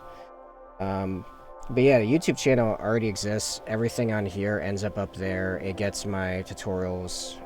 So is my Instagram. Which Instagram is more for just getting traffic. I don't expect to get ad revenue on YouTube. I've tried YouTube a couple different times in a couple different directions, and like it takes so much viewership to get any ad revenue. It's like useless. Unless you get like pretty significantly large. Unless of course you get sponsors. There's that of course. But yeah, that wouldn't be viable for a while. On any level. Actually, you know, I'll just post in chat, my link tree, which has links to everything, is here.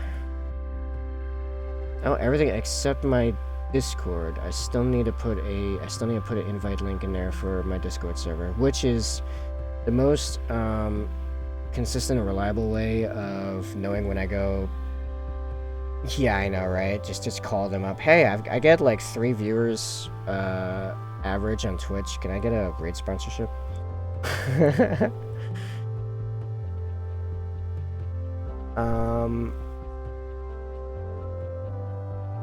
Got through the link tree to the merch store. Is acting funky, but got to the store webpage by typing in the browser. Okay, let me go check that real quick. I'll check that right now.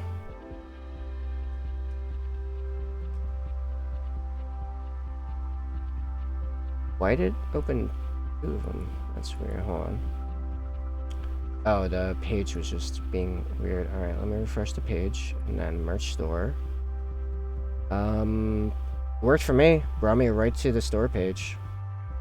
I gotta get some of the D&D products up on there. So much to do. And I have more ideas for more merch products. Just finding the time and energy to actually sit down and design them. Yeah, something must have went funky on your end, because it seems to be working totally fine on mine. Oh, you know what? Let me try this. I'm gonna... In case it's because I have everything cached, I'm gonna open a, my web dev mine at work here. I'm gonna open a new incognito window, go to the link tree, and go to the website from there. Ha! Yeah, I'm gonna check it real quick on a incognito window just in case, where nothing's cached.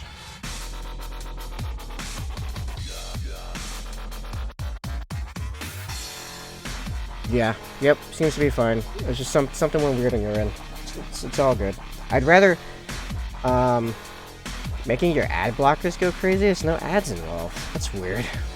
I don't have it yet. I don't have ads on anything. Probably should have ads on the website, but I mean,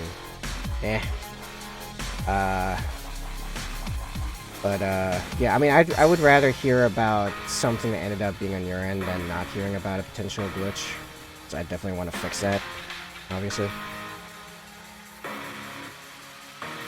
Especially if it's a minor thing. If it was like if it was like some kind of just checkbox or something I could just fix like immediately on stream. But yeah. Give me warnings about the webpage when I allow it. It took to escape me setting the story page, but it's working now. Yeah, that's funky. That's weird. Because I have SSL on there.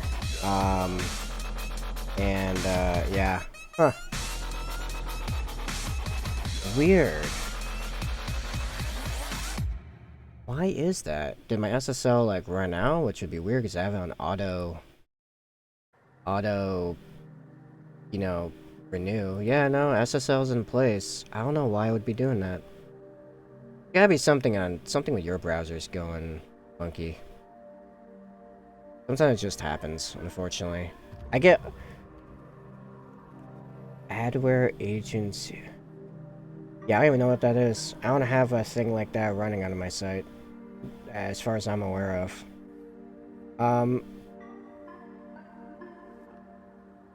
Huh. Alright, I'm gonna, thanks for that, Tone. I'm gonna copy that and, put that in a WordPad, and I'm gonna look into that later, like, tonight or tomorrow morning. That is concerning. I need to stamp down that pretty hard if that's, deterring people from checking out my website for multiple reasons. Like I was just saying about the commissions thing, like, that's through the website.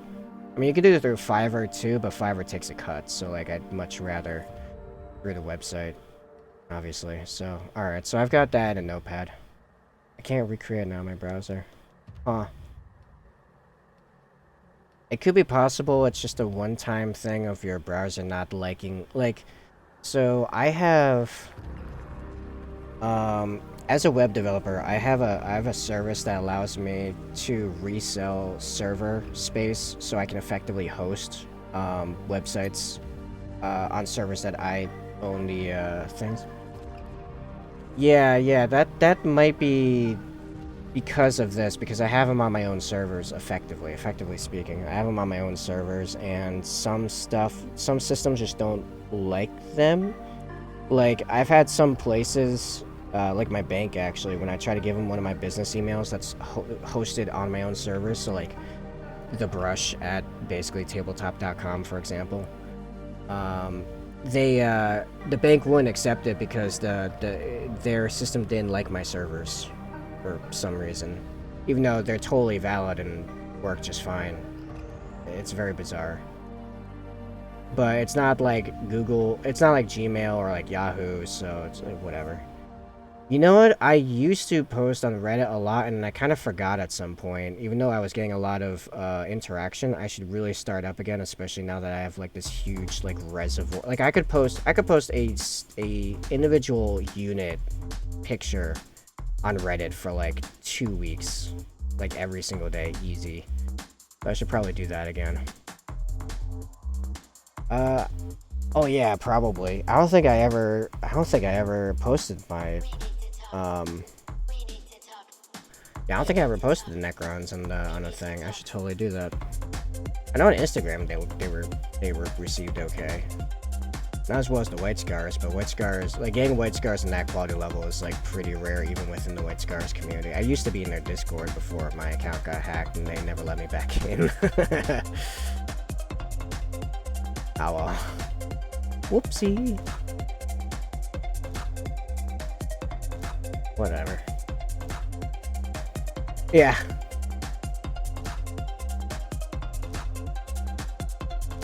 Yeah, it happens. Whatever. And pretty much the only reason I was in there was just to post pics of the stuff I'm painting for Plasma. It's like I don't play White Scars. All I know about them is their super doctrine. As far as like gameplay goes, I know their lore like okay, but yeah.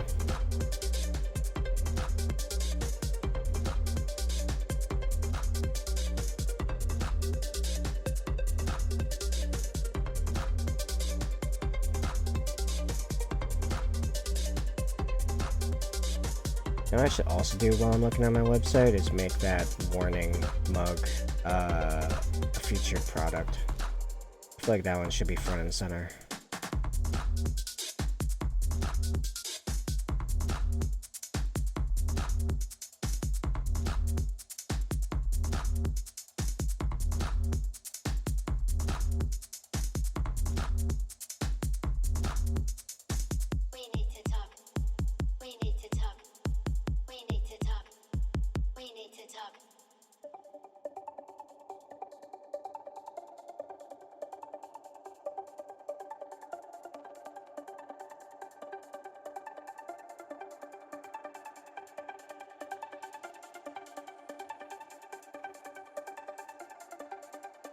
So yeah, I'll have to add that to my do list, Reddit.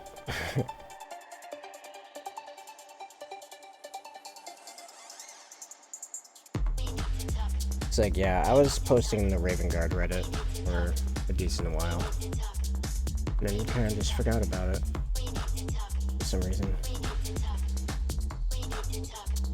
Move back to badge painting Necrons. Well, I mean, to be fair, Necrons really lend themselves to badge painting. I mean, no joke, my scheme for painting those Necrons, like the Necrons I painted, was 3 rounds of airbrushing, a round of wash, and then 2 rounds of dry brushing, and like they were done except for the blue effects. So like if I didn't do the blue effects, it would have been built and done in like 2 days. The entire box, the entire Start Collecting box. Actually my standard bone recipe in reality, which I'm gonna make a tutorial of that too because it's pretty simple. Probably make that like a 30-second tutorial how to make a nice looking bone. And you can do it entirely with a brush. You don't need an airbrush. Do it with a brush all the time.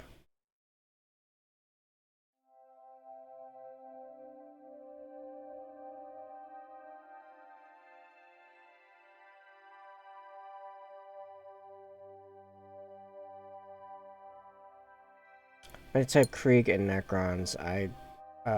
Wait, what? I meant to type Krieg and Necrons just live rent-free in my head. Oh. Ah. I see.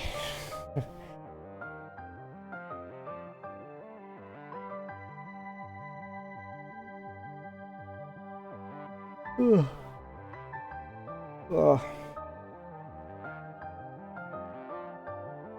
Right. That makes sense. Unless I'm doing a commission, I can't even do batch painting anymore. Like for my Raven Guard, like I paint them at too high of a detail level for me to batch paint anymore because like I would be doing a single color for like hours. Especially because like especially rough, and I've done this before. I did that with my infiltrators. I tried batch painting them while also doing sub-assemblies and doing them to like a really high detail level, or at least like the highest I could do at the time with my skill level, and it was a nightmare. Because you don't see any results for so long, and I was doing 10 of them, 10 infiltrators. Absolutely garbage. So yeah, now I do them in sub-assemblies, and I do them model by model, and I do like the entire model before moving on to the next one. But yeah, if I was just doing it to like battle ready, yeah, I could batch paint a whole crapload of stuff. That's not a big deal. So it wouldn't take me very long to go from one thing to another. This is really, this one section is really screwing with me. It's so rough, it doesn't want to take the paint correctly. Yeah, I have to redo the white parts now again. But I think as long as I don't get a bunch of the white on the black again, then I can move forward because the shader will take care of it from there.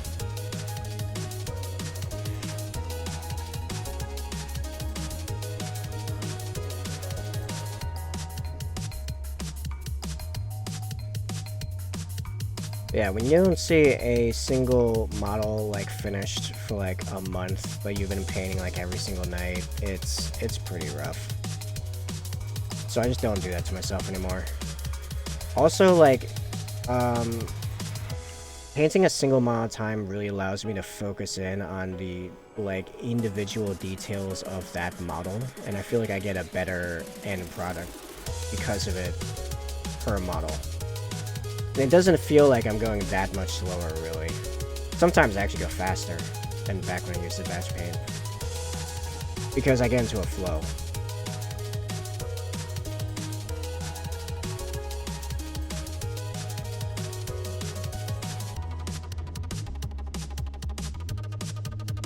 I mean, I'll batch prime and batch base coat as far as like the primary like color of the unit, because that's all airbrush.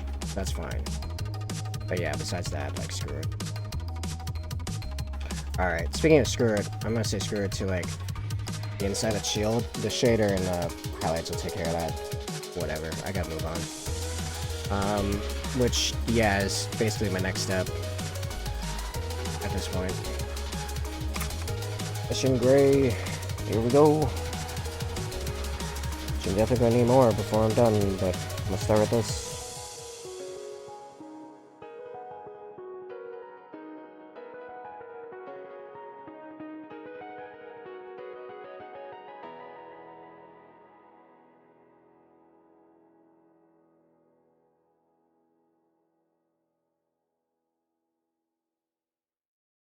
What's everyone been watching lately? Anything specific? It doesn't have to be TV, it could be YouTube too. Also, like, besides me. Ha! What are you watching besides me?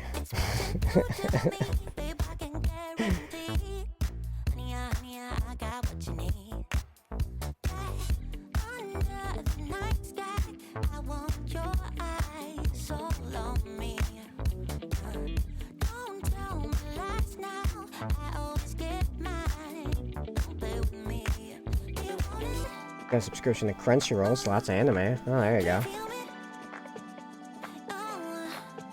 I actually am kind of watching, like, the closest thing I get to anime, which is I found a new fun person I like to do reaction series to the different, like, abridged series on YouTube. I just started her react to Hellsing Ultimate Bridge, and she's got like up to episode 6, so I'm gonna be watching a couple of those episodes tonight. So that's fun. I was watching Asmongold play through Elden Ring, but I found out like after a while, like he was just too like whiny for me. Like he jumps so hard from, yeah, super focused, I'm gonna beat this boss one go, like I can't be stopped. Like he like actually saying stuff like this, which is like fine. I can be okay with that. But then he would, when stuff would go poorly, he would dip back to like classic like gamer whinings of like the game screwed me, or like I got screwed, that wasn't on me. And I'm like, it's a From Software game, it's always on you, okay? 99% of the time you screwed up. That's just how the games work. And it's not like he's new to this. He's played from Demon's Souls to Dark Souls 3.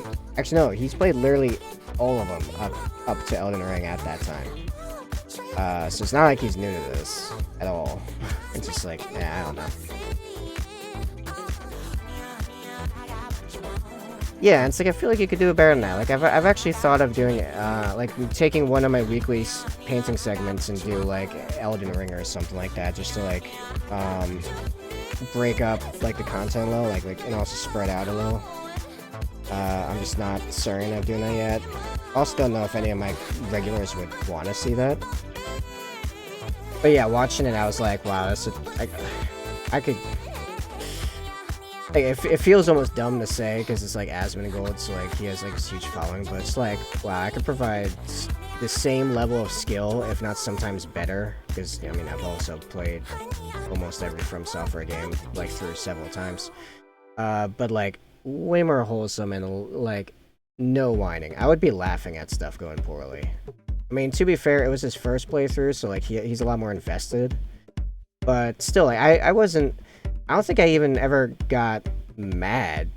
No, I did get mad once. I got actually like tilted once in my initial Elden game playthrough. But that's 140 hours with one example getting tilted. I would love to do battle reports. Problem is, I don't got anyone to do battle reports with. On a number of levels. Live streams of games? Well, you mean like 40k games, or you mean like,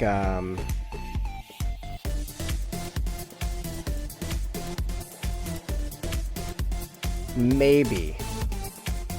It's actually more a problem of terrain. Yeah, the kill scene. Yeah, I knew that was coming, okay? You've become predictable. Space, maybe. It's more like terrain. I don't have a lot of, like, actual terrain. I could get, I could make terrain, if I got my 3D printer going up again, which hasn't been used in months. Okay, well, that's something. I think with some maneuvering around in the rest of the basement, maybe? I know once my parents move out, I know it's funny, they're the ones moving out of what will end up my house. You also have spare box land.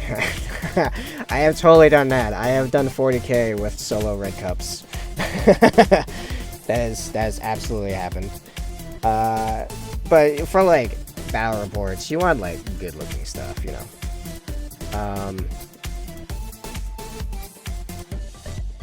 I know when my parents move out, I'll have a ton of space. I'll have so much space, it's ridiculous.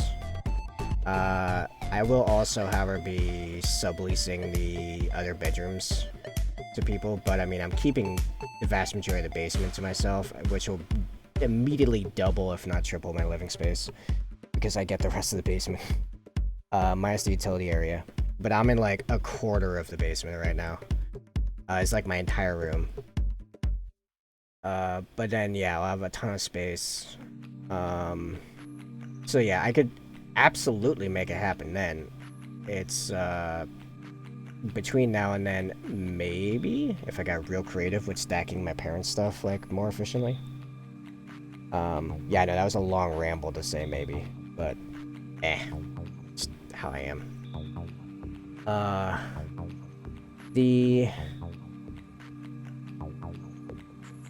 So yeah, battle reports, totally down to do. I mean, really, like, any reason to play the game more would be great right now.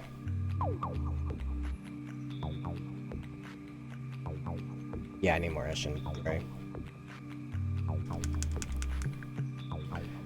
I mean, in theory, we could fit a full-size table with stuff in the rooms I have now. It just, we wouldn't have a lot of maneuverability room. And the backdrop would be pretty questionable. But I have enough lights and cameras and everything to, like, make, like, a legitimate-looking battle report as far as functionality.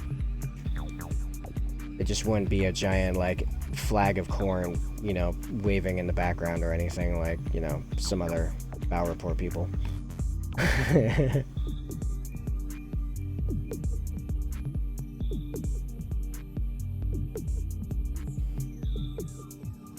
Here's the big thing. Here's the biggest factor I've got going on right now, and I might have mentioned this to you before, but I'm like on a, I'm on a ticking clock as far as all of this, in the sense that I need to either suddenly start making decent money off Twitch, or more realistically, get a commission or two in the next 3 to 4 weeks, which is not unrealistic. It's literally my second day of streaming is when I got that commission request, but he put in the wrong email. That kind of screwed me. Or if I don't, I'm gonna have to start looking for some kind of remote part-time job situation, because I'll be pretty much out of money, like, at the very beginning of October, if nothing else changes from where it is currently. I can get myself to October And then immediately begin having like problems because all my bills come out in the first like 10 days of a month. Which is why I'm going from 0 to 60 on Twitch. Like 1 week I wasn't even like doing Twitch, I was thinking about it, and next week I was doing 40 hours. Like, that's why. Because it was like, okay, I now have the capability, because of my other contracts like waning off or finishing, and I have the capability to do Twitch, so I'm doing like 100% Twitch. And I still have the weekends to work on like large improvements. Like this past weekend, I set up the merch store, for example, among a few other things.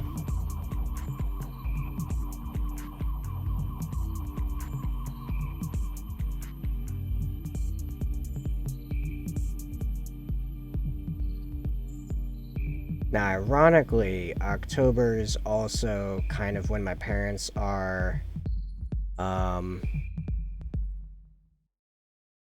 hoping to be out of here by then. So if I can set up the sublease things before then, or like by then, or that like flip over, then ironically it would cut my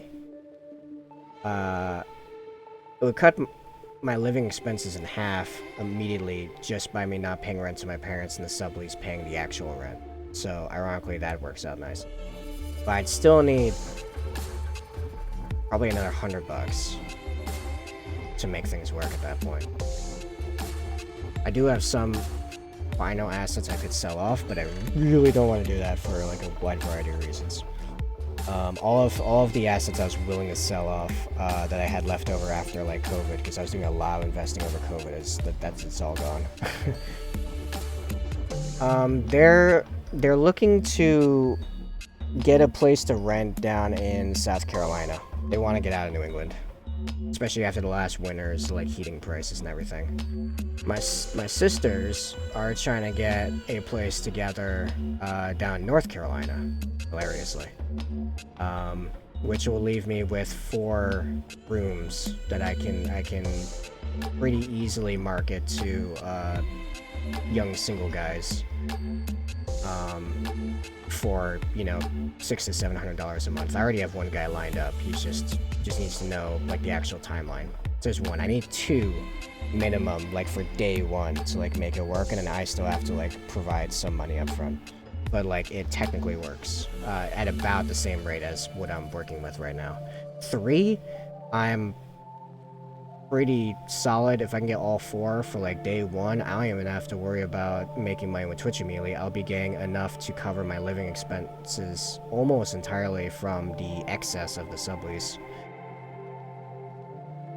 But that's dependent on a number of factors. I mean, my parents are like kind of taking their time on finding a place right now, and I'm like, I need time to find people. Like, if you're gonna do this and suddenly be out of here in like October, I need to know what's up. No, we rent right now, but the rent's like really cheap. It's like my parents have rented here for like 8 years, and the rent never went up. So and the guy's kind of a slumlord, so he really wouldn't give a crap as long as I was making sure the house was being maintained, which honestly I maintain it right now better than he does. Like me individually, like not even my entire family, but just me, because I'm really handy. I used to be an electrician, and I've renovated more than a couple RVs from the ground up. Yeah, I need to confirm with him that I can sublease. I haven't had a good opportunity to, because he's not great at communication. But I really don't. I'm like 99.9% sure he really wouldn't care as long as he still got his money, and it's like 1,100 plus utilities to live here.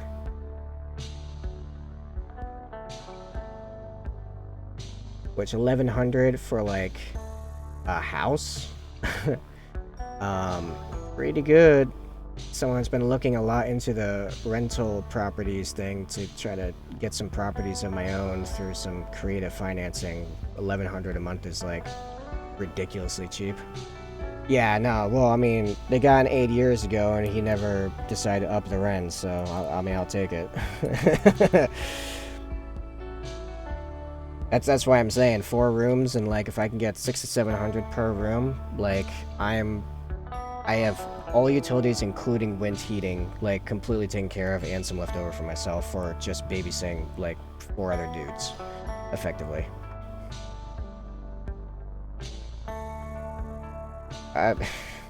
Wow. Hey, here's my thing though. No kids, no pets. I mean, I can knock, if you meet that, you can take a couple rooms and knock a few $100s off a month. Depending on which rooms you get. What kind of pet?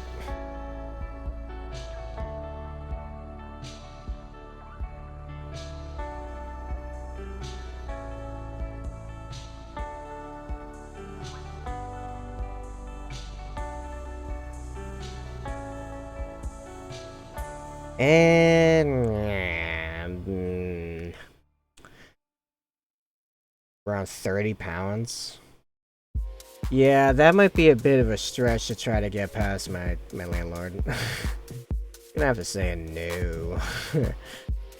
Because, like, I can easily sell no kids, no pets, a bunch of, like, just, you know, early 20-something-year-old dudes just working, you know, entry-level or just past entry-level jobs with no, like, real responsibilities attached to them. Like, I can sell that to my landlord, no problem. That's why I was like immediately no kids, no pets, because then stuff gets real weird real quick for everyone, especially me in the middle. Like, I am not dealing with a kid just suddenly, like, going so far along with craning the wall that they cran into the wall, like, or something stupid like that. Just, no, not gonna. It's like, at least a dude doing something stupid where he ends up in a wall, like, yeah, I can deal with that, because, I mean, first I'll be putting him partially into the ground, and then, I can take him to court and make him pay for stuff. Kids, I hear it's generally publicly frowned upon to, hit kids. Just saying.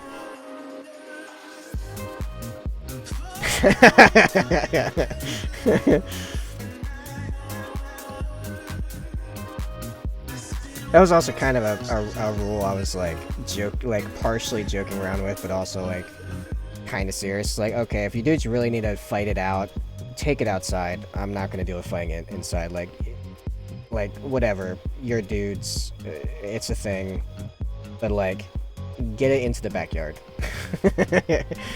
I will not have you mess up the kitchen or the living room.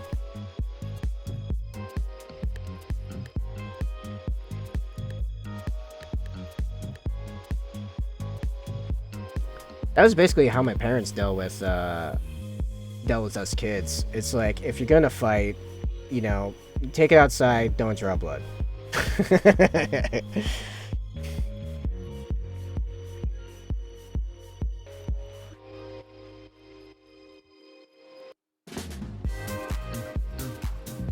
Yeah, that's totally that's totally reasonable. I'm still trying to get some kind of rental property. I think I mentioned like the big like plan involved in all that, but it's been hard finding the financing part. Even though I find deals that work on paper like really well, they don't. A lot of them don't want to deal with someone in my experience level. It's like, how am I supposed to get the experience when I'm already showing this works? Like, I know what I'm doing. I study this really hard. You just, no. It's the thing. Alright. Did I ash and gray this side? I did. Just a little cleanup. A little bit smoothing out. And then no one will see this, most likely. But I'll know. I'll know. So, like, I know that there's, like, a bloody thumbprint in the middle of my rhino.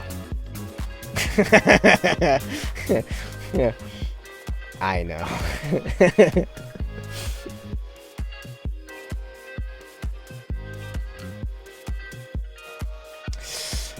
Yeah, like, I mean, here's the thing. Once you have a couple under your belt, people will throw money at you because they can tell that you'll do it correctly just off of knowing you've done it before. They don't even like, some of them don't even ask to see the property, like numbers or anything. They're like, you've done this before and you can show me like the barest of bare numbers. Or even saying you have X number of units, on like X number of doors under your belt is like sometimes enough. But being able to show them all the detailed numbers down to like the dollar, but then saying that you've not done this before, it goes out the window, which is kind of backwards when you actually sit down and think about it. But humans are dumb and emotion driven, so what are you gonna do? I do have the financing figured out for one building, but stuck behind, the agents involved don't want to break convention and actually communicate stuff between me and the seller. It's so dumb. It's like, you just have to ask one question that's made up of like 5 words. No, 4 words. Well, one of them's a number, technically, but, you know, still. Just ask. Ask the question. All I want. All I need. And then all of us can move forward, because she's not selling this building otherwise. Anyway, I can go on for like an hour right about that deal.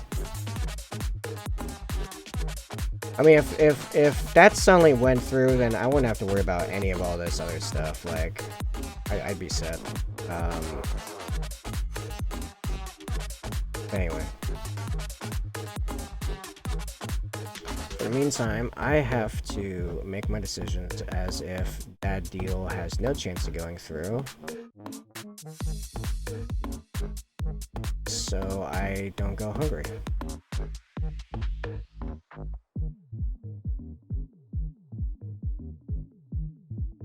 What was the CP change? Okay, so CP change... Yes, I'm glad you're changing the subject for me. That's appreciated. The CP change was now at... under 2k point games, you start with, I want to say 3 CP, universally. Detachment, detachments follow the same rules and everything. However, your super heavy auxiliary detachment does not cost you CP anymore, so that's nice. 2k point games, and I think a little bit underneath that, I think like 15 to 2k, I think, don't quote me on that, but definitely 2k, you start at 6 CP, like flat, like everyone starts at 6 CP to start, and you now get a CP every round, so when you go and when your opponent goes, so effectively every turn you get 2 CP. So you will always have 1 CP at some point. Here's where it also gets real hairy. They've changed it to where your first Warlord trait and first Relic also cost you CP now.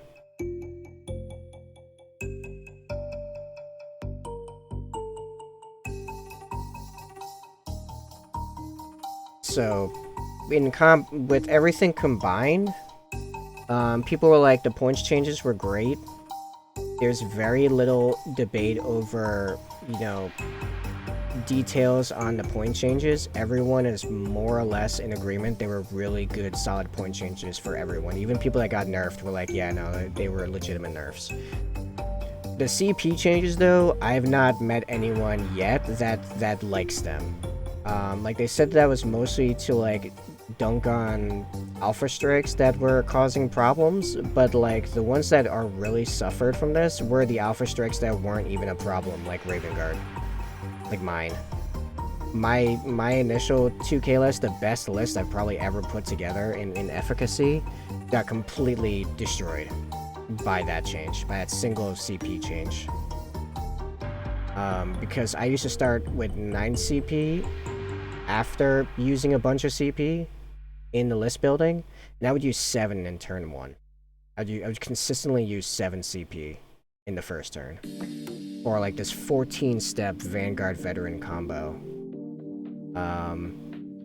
that would do like a ton of damage, but only against like a select number of units. It was just whatever units I decided of yours were gonna die, there was a very high chance they were gonna die. But only a couple. Only a couple. But yeah, I can do like half that combo now, and I had to dump all my Forge World models out of the list. I can't take the Contemptor, the Relic Contemptor, and I can't take my Relic Sakaran Venator, which is the Sakaran Tank Destroyer. So I had to dump those entirely. Dump a bunch of my character upgrades and like rebuild like over half of my list from scratch.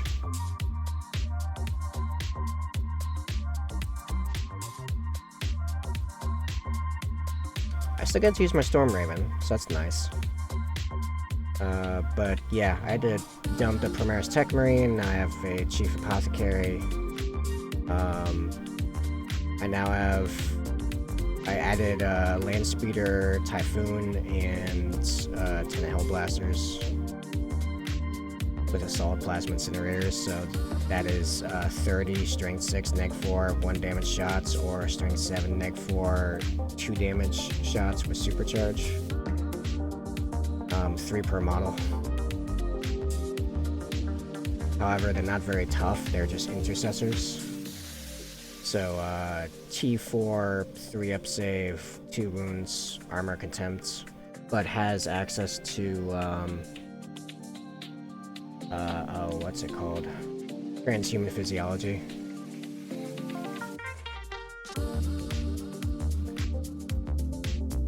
I don't remember, I want to say you got a bunch of buffs, as far as the points changes. I don't know what you really got as far as,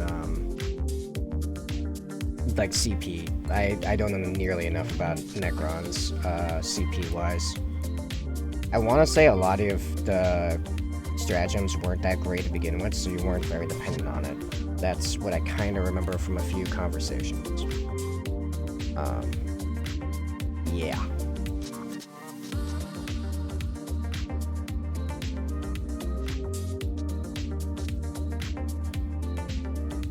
Yeah, you got buffs in like every other regard, which is good. You needed them.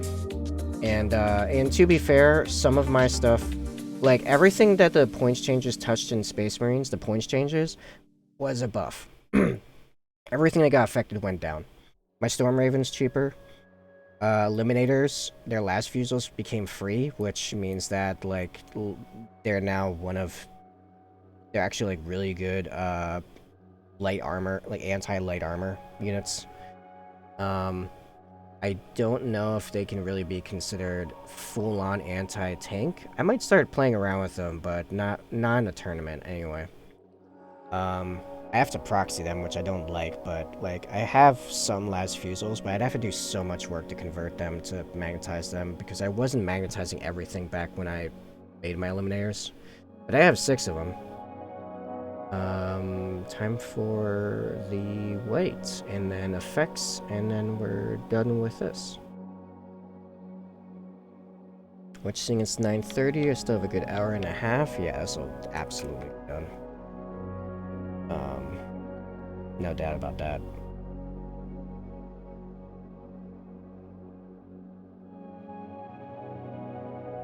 The Necron building was getting slow because didn't want to go and lose, haha. Well, I mean, first tournament, always expect to lose. My first tournament, I got last place. I mean, there was only 6 people, but I got 6th. I didn't win a single game. I got tabled in 2 of them. But I didn't have a whole lot of army to choose from, so it was pretty horrifically built. But I had a really bad game against Taylor's World Eaters because was it against his World Eaters that happened? No, it was against those Tyranids. I don't remember the player's name. I don't really see him around anymore. I think Charles. Yes. My Land Raider blew up a bunch of my stuff. Then my Librarian blew himself up. It was pretty bad. Like, a bunch of my stuff just exploded and killed my own stuff. It's like, wow, really? You got a good recipe for like Russian army uniform green. Find me a picture reference and then I'll see what I can do.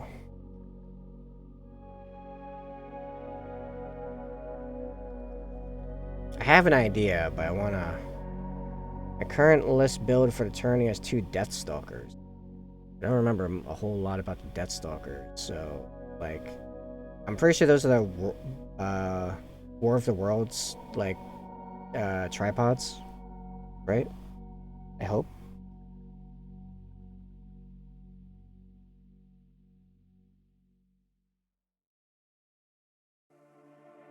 Doomstalker, yeah, the World War ones. Yeah, I've seen those be pretty disgusting before. Back in the beginning of 9th with Brendan's rap. I did kill a Silent King though. Actually, cool story. That was right after I initially built these VVs, and I had just finished painting the Sergeant with the Melt-A-Bomb, and the Silent King killed the entire Vanguard vet squad except for him. And he went in and used the Melt-A-Bomb stratagem and took out the Silent King. They took each other out. Before his first time on the field, it was like perfect. It was really cool.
That became too wet. Ooh. Yep, I'll look at that in just a second. Sometimes the paints get too wet, you can just wipe your brush off and like absorb the paint back up real quick with your brush. It's pretty nice. Okay, take a look at this.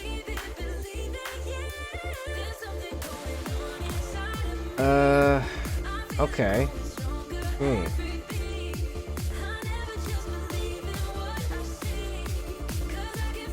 So...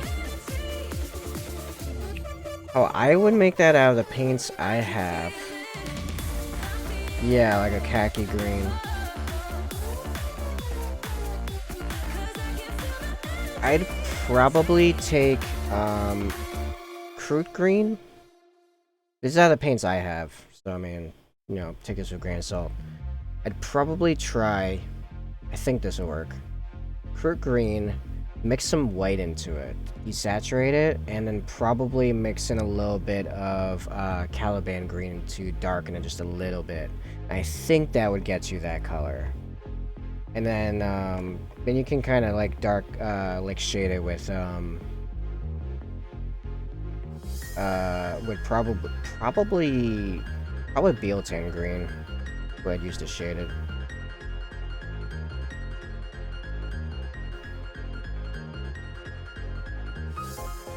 Alright, where was I? Yes. Ah, yes, I need to, change the precise...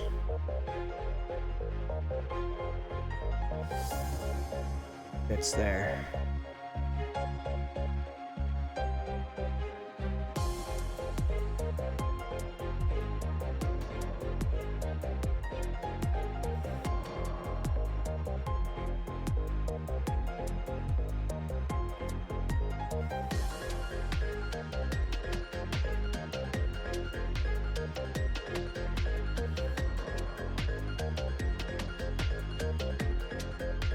But yeah, most vibrant greens you're gonna need to desaturate them somehow, which is why the white.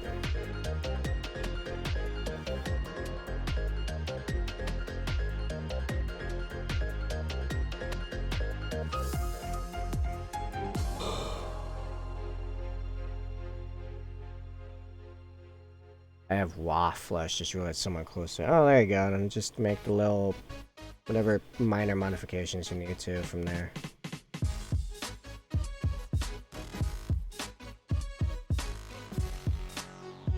Adding white is good for decreasing saturation with a little bit of lightning. It's actually not as much lightning as it is lightning as it is desaturation, funny enough. Like if you wanna lighten something, you're better off going to the next lighter color and mix that in. Like if I want to take that crew green and make it a lighter green, I would actually mix yellow into it, not white.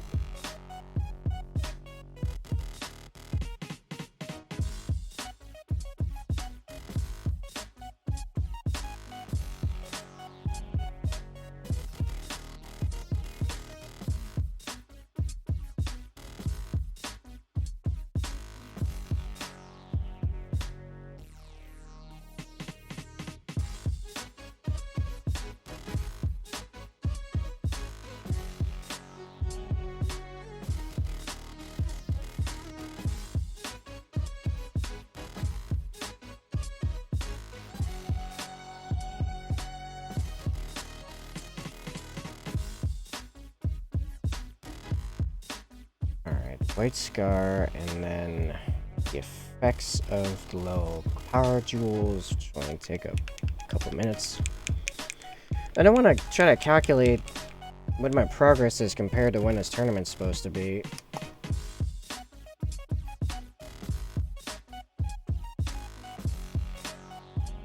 I do have to keep in mind that I think I was getting a lot more attention when I was saying that I was painting white scars, because white scars are really hard to paint, so I think more people are interested in watching that. Decisions. I know Sonic King, but I've been thinking of picking him up just because he's so good and such a cool model. Well, yeah. I mean, as an individual, he's for like active people doing stuff in 40k, right? So like not the Emperor. Sonic King's probably the most powerful individual, like, person in modern 40k. Like, taken by himself. And I don't mean, like, I mean in the lore. On a tabletop, he's pretty potent. I think Abaddon is the most powerful character, rules-wise. But, yeah. I would be worried about that in the tournament, except I'm Ravengard, so I'm really good at killing characters, although he does have a damage limiter per turn or per phase or whatever. Just really annoying. Because, man, can I stack on the damage on a character. It's not so much that I get Sonic King got some soft buffs that make him the biggest force multiplier. Yeah. He also no slouch in combat himself. I've seen that firsthand. He slaughters Space Marines like he's bored.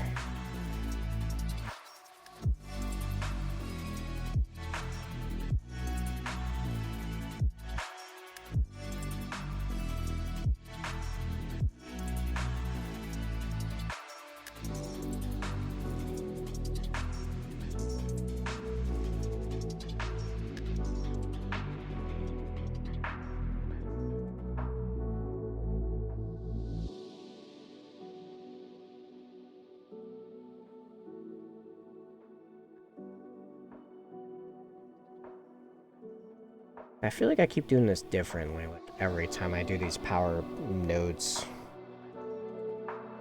I'm gonna take the Stormlord, but Zarkins are like the weakest dynasty for Necrons. Yeah, I've heard that, which is disappointing considering that, in the lore, like, the Stormlord's actually, like, the second most powerful Necron Lord after the Silent King. That's disappointing.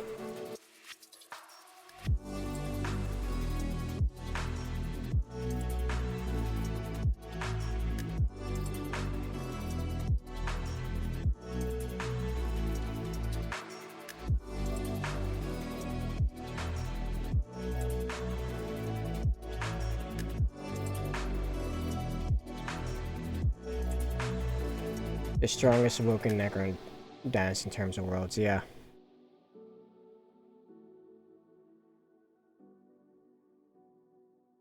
Not only that, but like Imhotep has taken on some of the strongest like individuals in the Imperium and like walked away from it.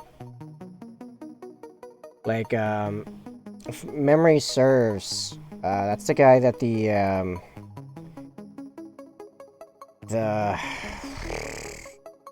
chapter master of the Mentors dueled.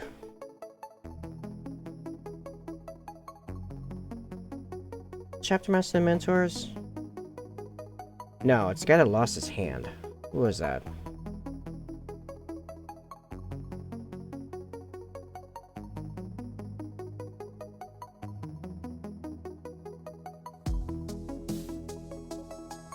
And I'm gonna have to get like look that up. That's gonna bug me. Wish they got some better representation table talk because they got great characters and lore too. Yeah, they do. Totally in agreement there. Yeah, I gotta repaint that. That's not just wiping off.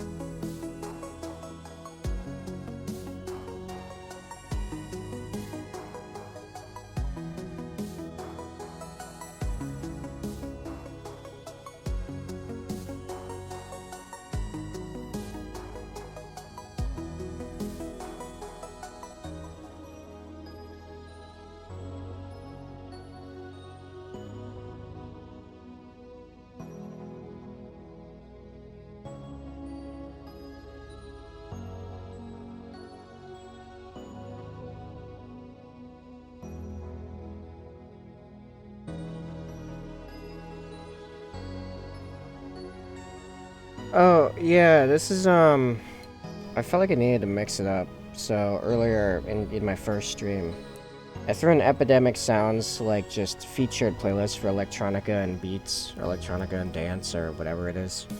And it's been, like, mostly good. Only had 2 ASMR tracks come on, so that's something.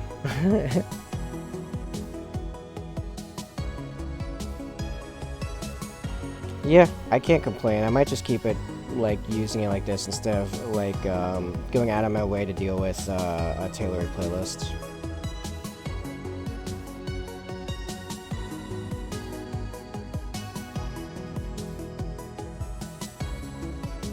Yeah, one of them was just like drainage pipe in rainstorm loop, or looping drain pipe in rainstorm or whatever.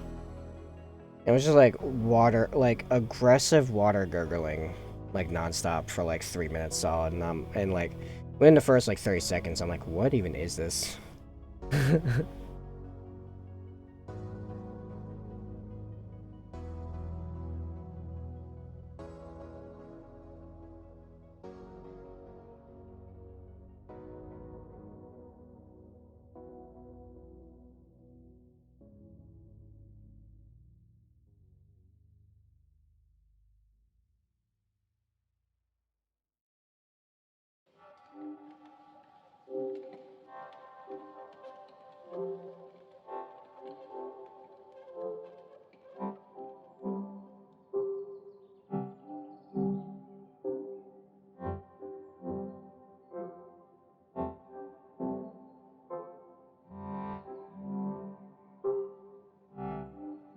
Okay, I don't know what this is. This might have to stop. This is weird.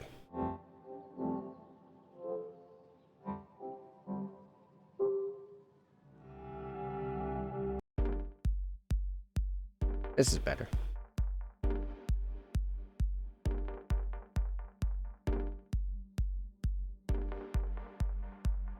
Ugh. What do you use to highlight lead belcher with non-oil? More lead belcher or a silver? I usually, if it's like normal metal, I'll use iron breaker for GW, or for army painter, I use plate mail metal. This is what I use for normal, like steel. If it's like something I need to be bright or like very brightly highlighted specifically for some reason, and it'll be either Stormhost silver or shining silver.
let that dry.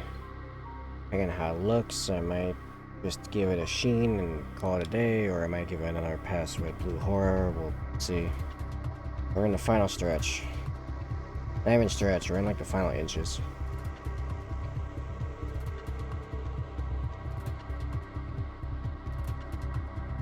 I'm thinking metallic red plasma pistol with bright blue plasma effect for my commander.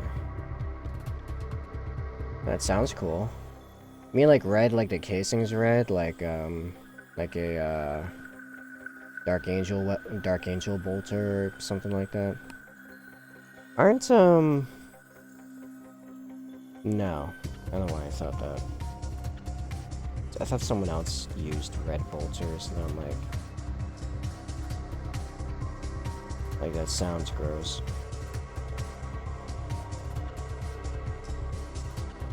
You know what I hate? Relic Hide at Tank for Flammable Bright. Yeah, that sounds pretty good. The blue plasma effect will definitely make that interesting to look at. Yeah, go for it.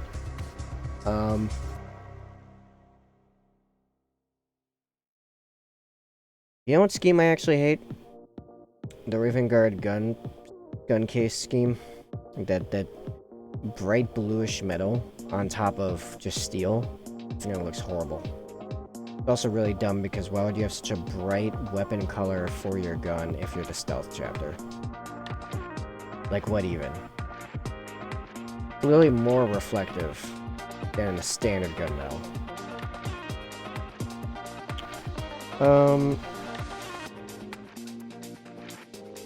I can show you right from the Raven Guard supplement.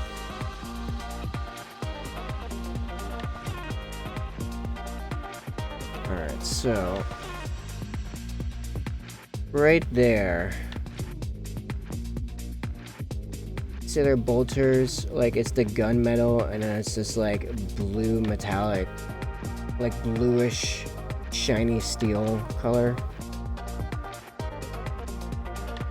That's like the official Raven Guard gun scheme, and I'm like, that's terrible. No, I refuse. So all mine are cased in black.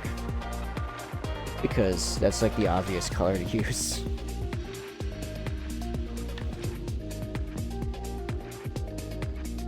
I think that's what all my guns look like. It just makes sense. Yeah, it stands out in like a weird way.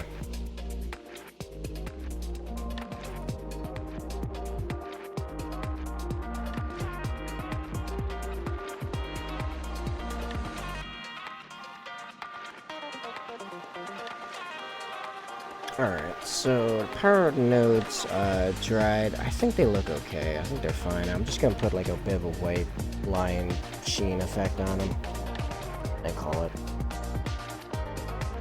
Watched a video today about painting for tabletop, which got me thinking about different color schemes make models pop from a distance. Yeah, like that's why I did the Necrons that I did, like I did. They're not meant to be super detailed. They're just meant to pop from a glance, you know, from tabletop distance. You look up close, they're like not that great, but they were very fast to do.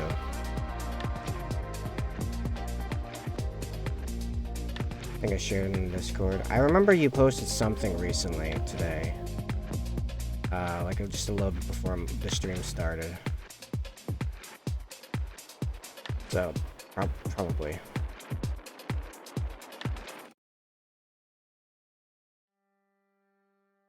Just Sheen wanted to be way wider on the bottom ones for some reason. Just basically the whole thing.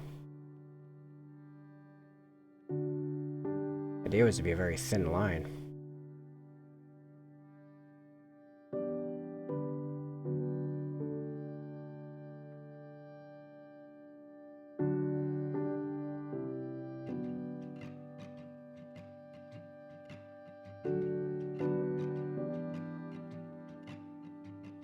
Yeah, I'm gonna call that good enough. Buffy 2 Managers has a good YouTube channel. Also shared a Kill Team bad rep. Haha. I'm sure you did.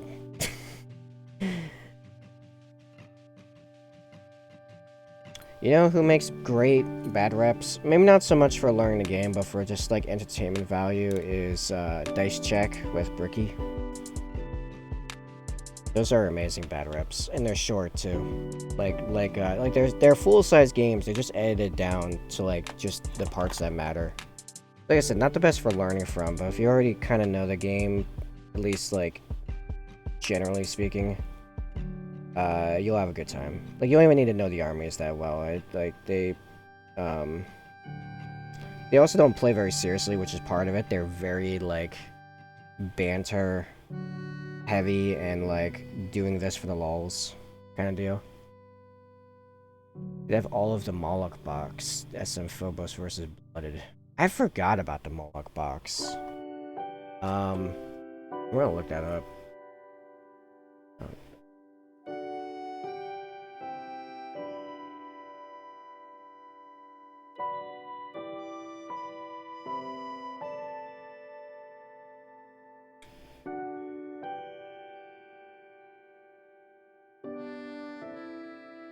Okay, so the kill team... what was this? Oh, Morok.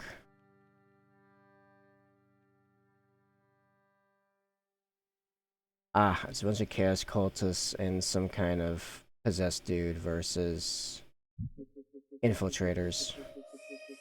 Gotcha. Those are cool infiltrators. Infiltrators and incursors. When a new upgrade sprue put together a wide range of new elite specialists. Those are actually really cool infiltrator slash incursor like poses. You can't get those any other way. Oh, it's actually a new way of getting the... I think that's both the comms guy and the medic guy. Oh, so you can actually get the medic guy now.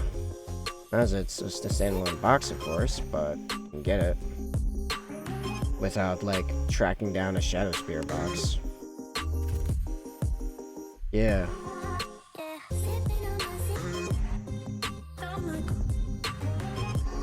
That's pretty legit.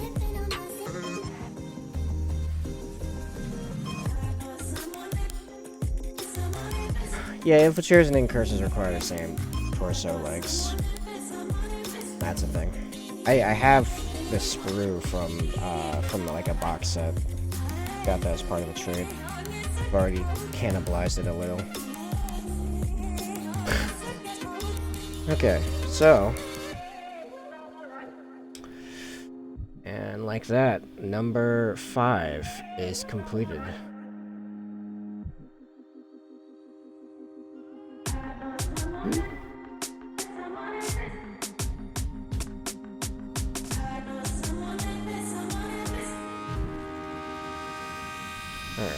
So,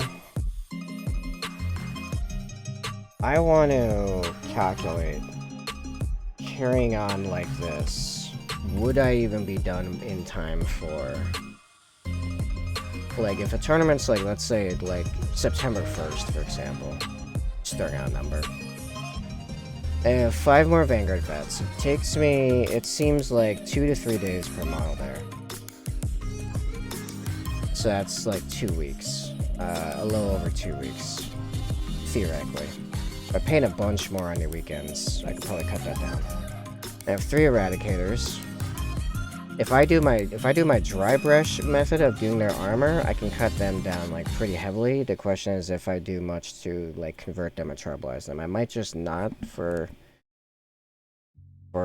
them. I don't know.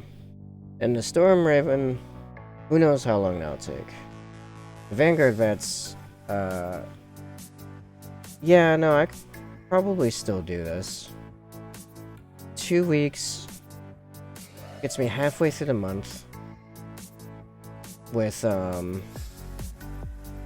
Vanguard vets, right?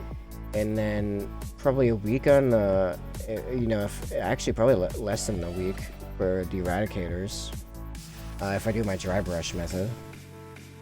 And then, a week for the Storm Raven. Yeah. It'll be the entire rest of my experiment with Twitch to try to get more money out of it. That would work.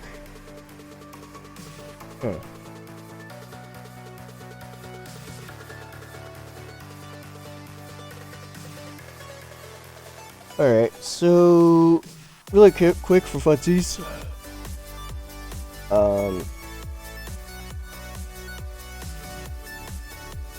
Gonna show off the squad here in full. Switch my phone to auto. And can't get. Oh wait, nope. That's because of not because of the arm.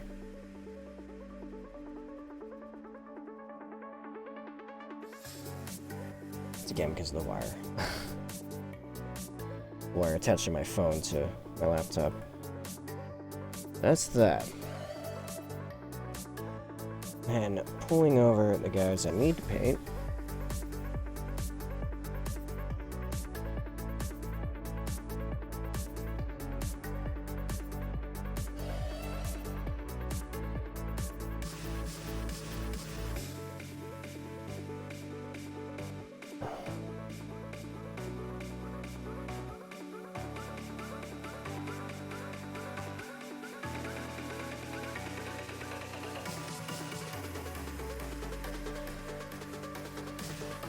So push these back, and then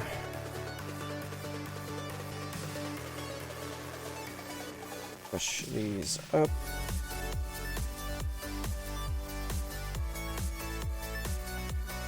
And that's the next 5.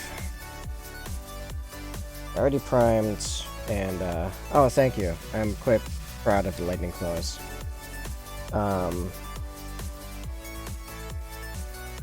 These ones are a lot more based upon the actual Dark Fury, because they use the torsos and the lightning claws, and the jump axe. But and they're almost all Bukies. Or ironically, the sergeant is the one non-Buki.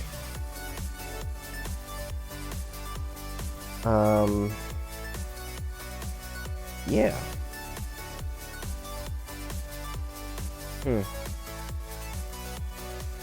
Okay.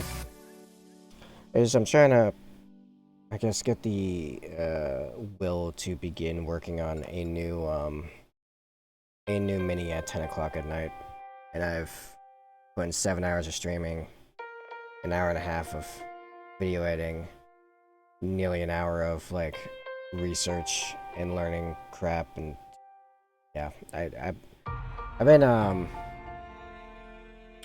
yeah, I started working 12 hours ago, is the point. I got another hour ahead of me. I'm just like, why? Why did I do this to myself?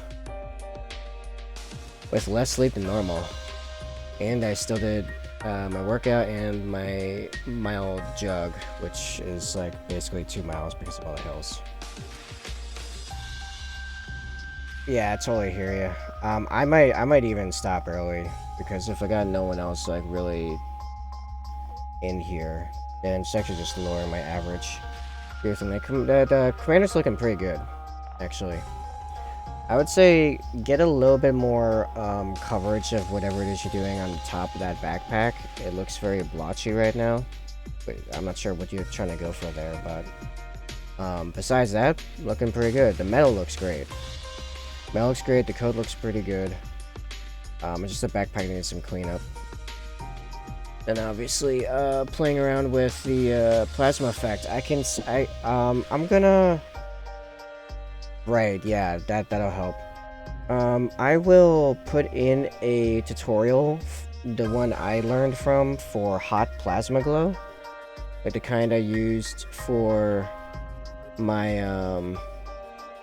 Hell Blasters, minus the actually no, the one I used for my Moritat. Hold on, let me get that one. I'll show you exactly what it's my Moritat. There you are. Yeah. This guy needs some repairs already, somehow. Oh wait, no, I did repair him. Okay. Ugh.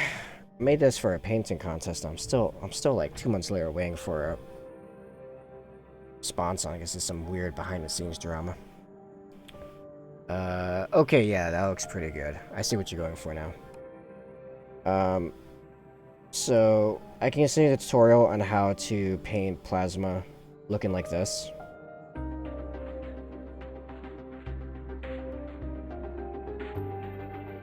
Actually, literally, like, manually doing the focus would be better on this.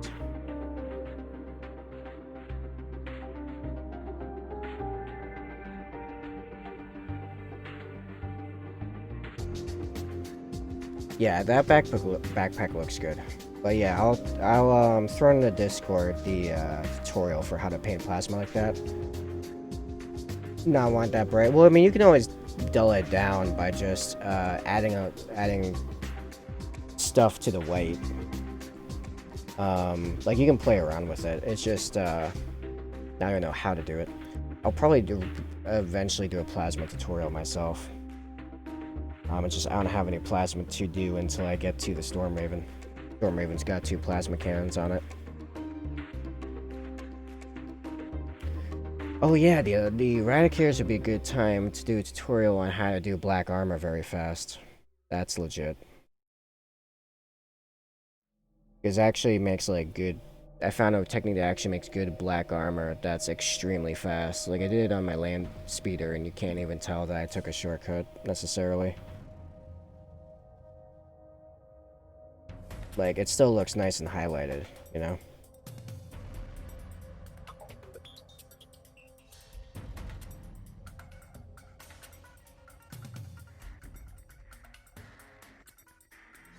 So, there's another tutorial idea when I get to that. That'll be a couple weeks off, though.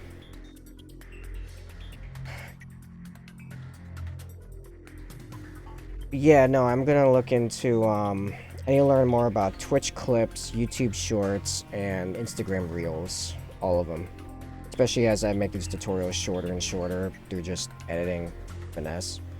Yeah. Sounds good. Alright, well, it's 10 o'clock, so I don't foresee me getting any big jump in traffic, so I think I'm gonna call it here, too. Maybe get some food. At least sometime in the next hour. But, thanks for hanging out, man. I really appreciate it.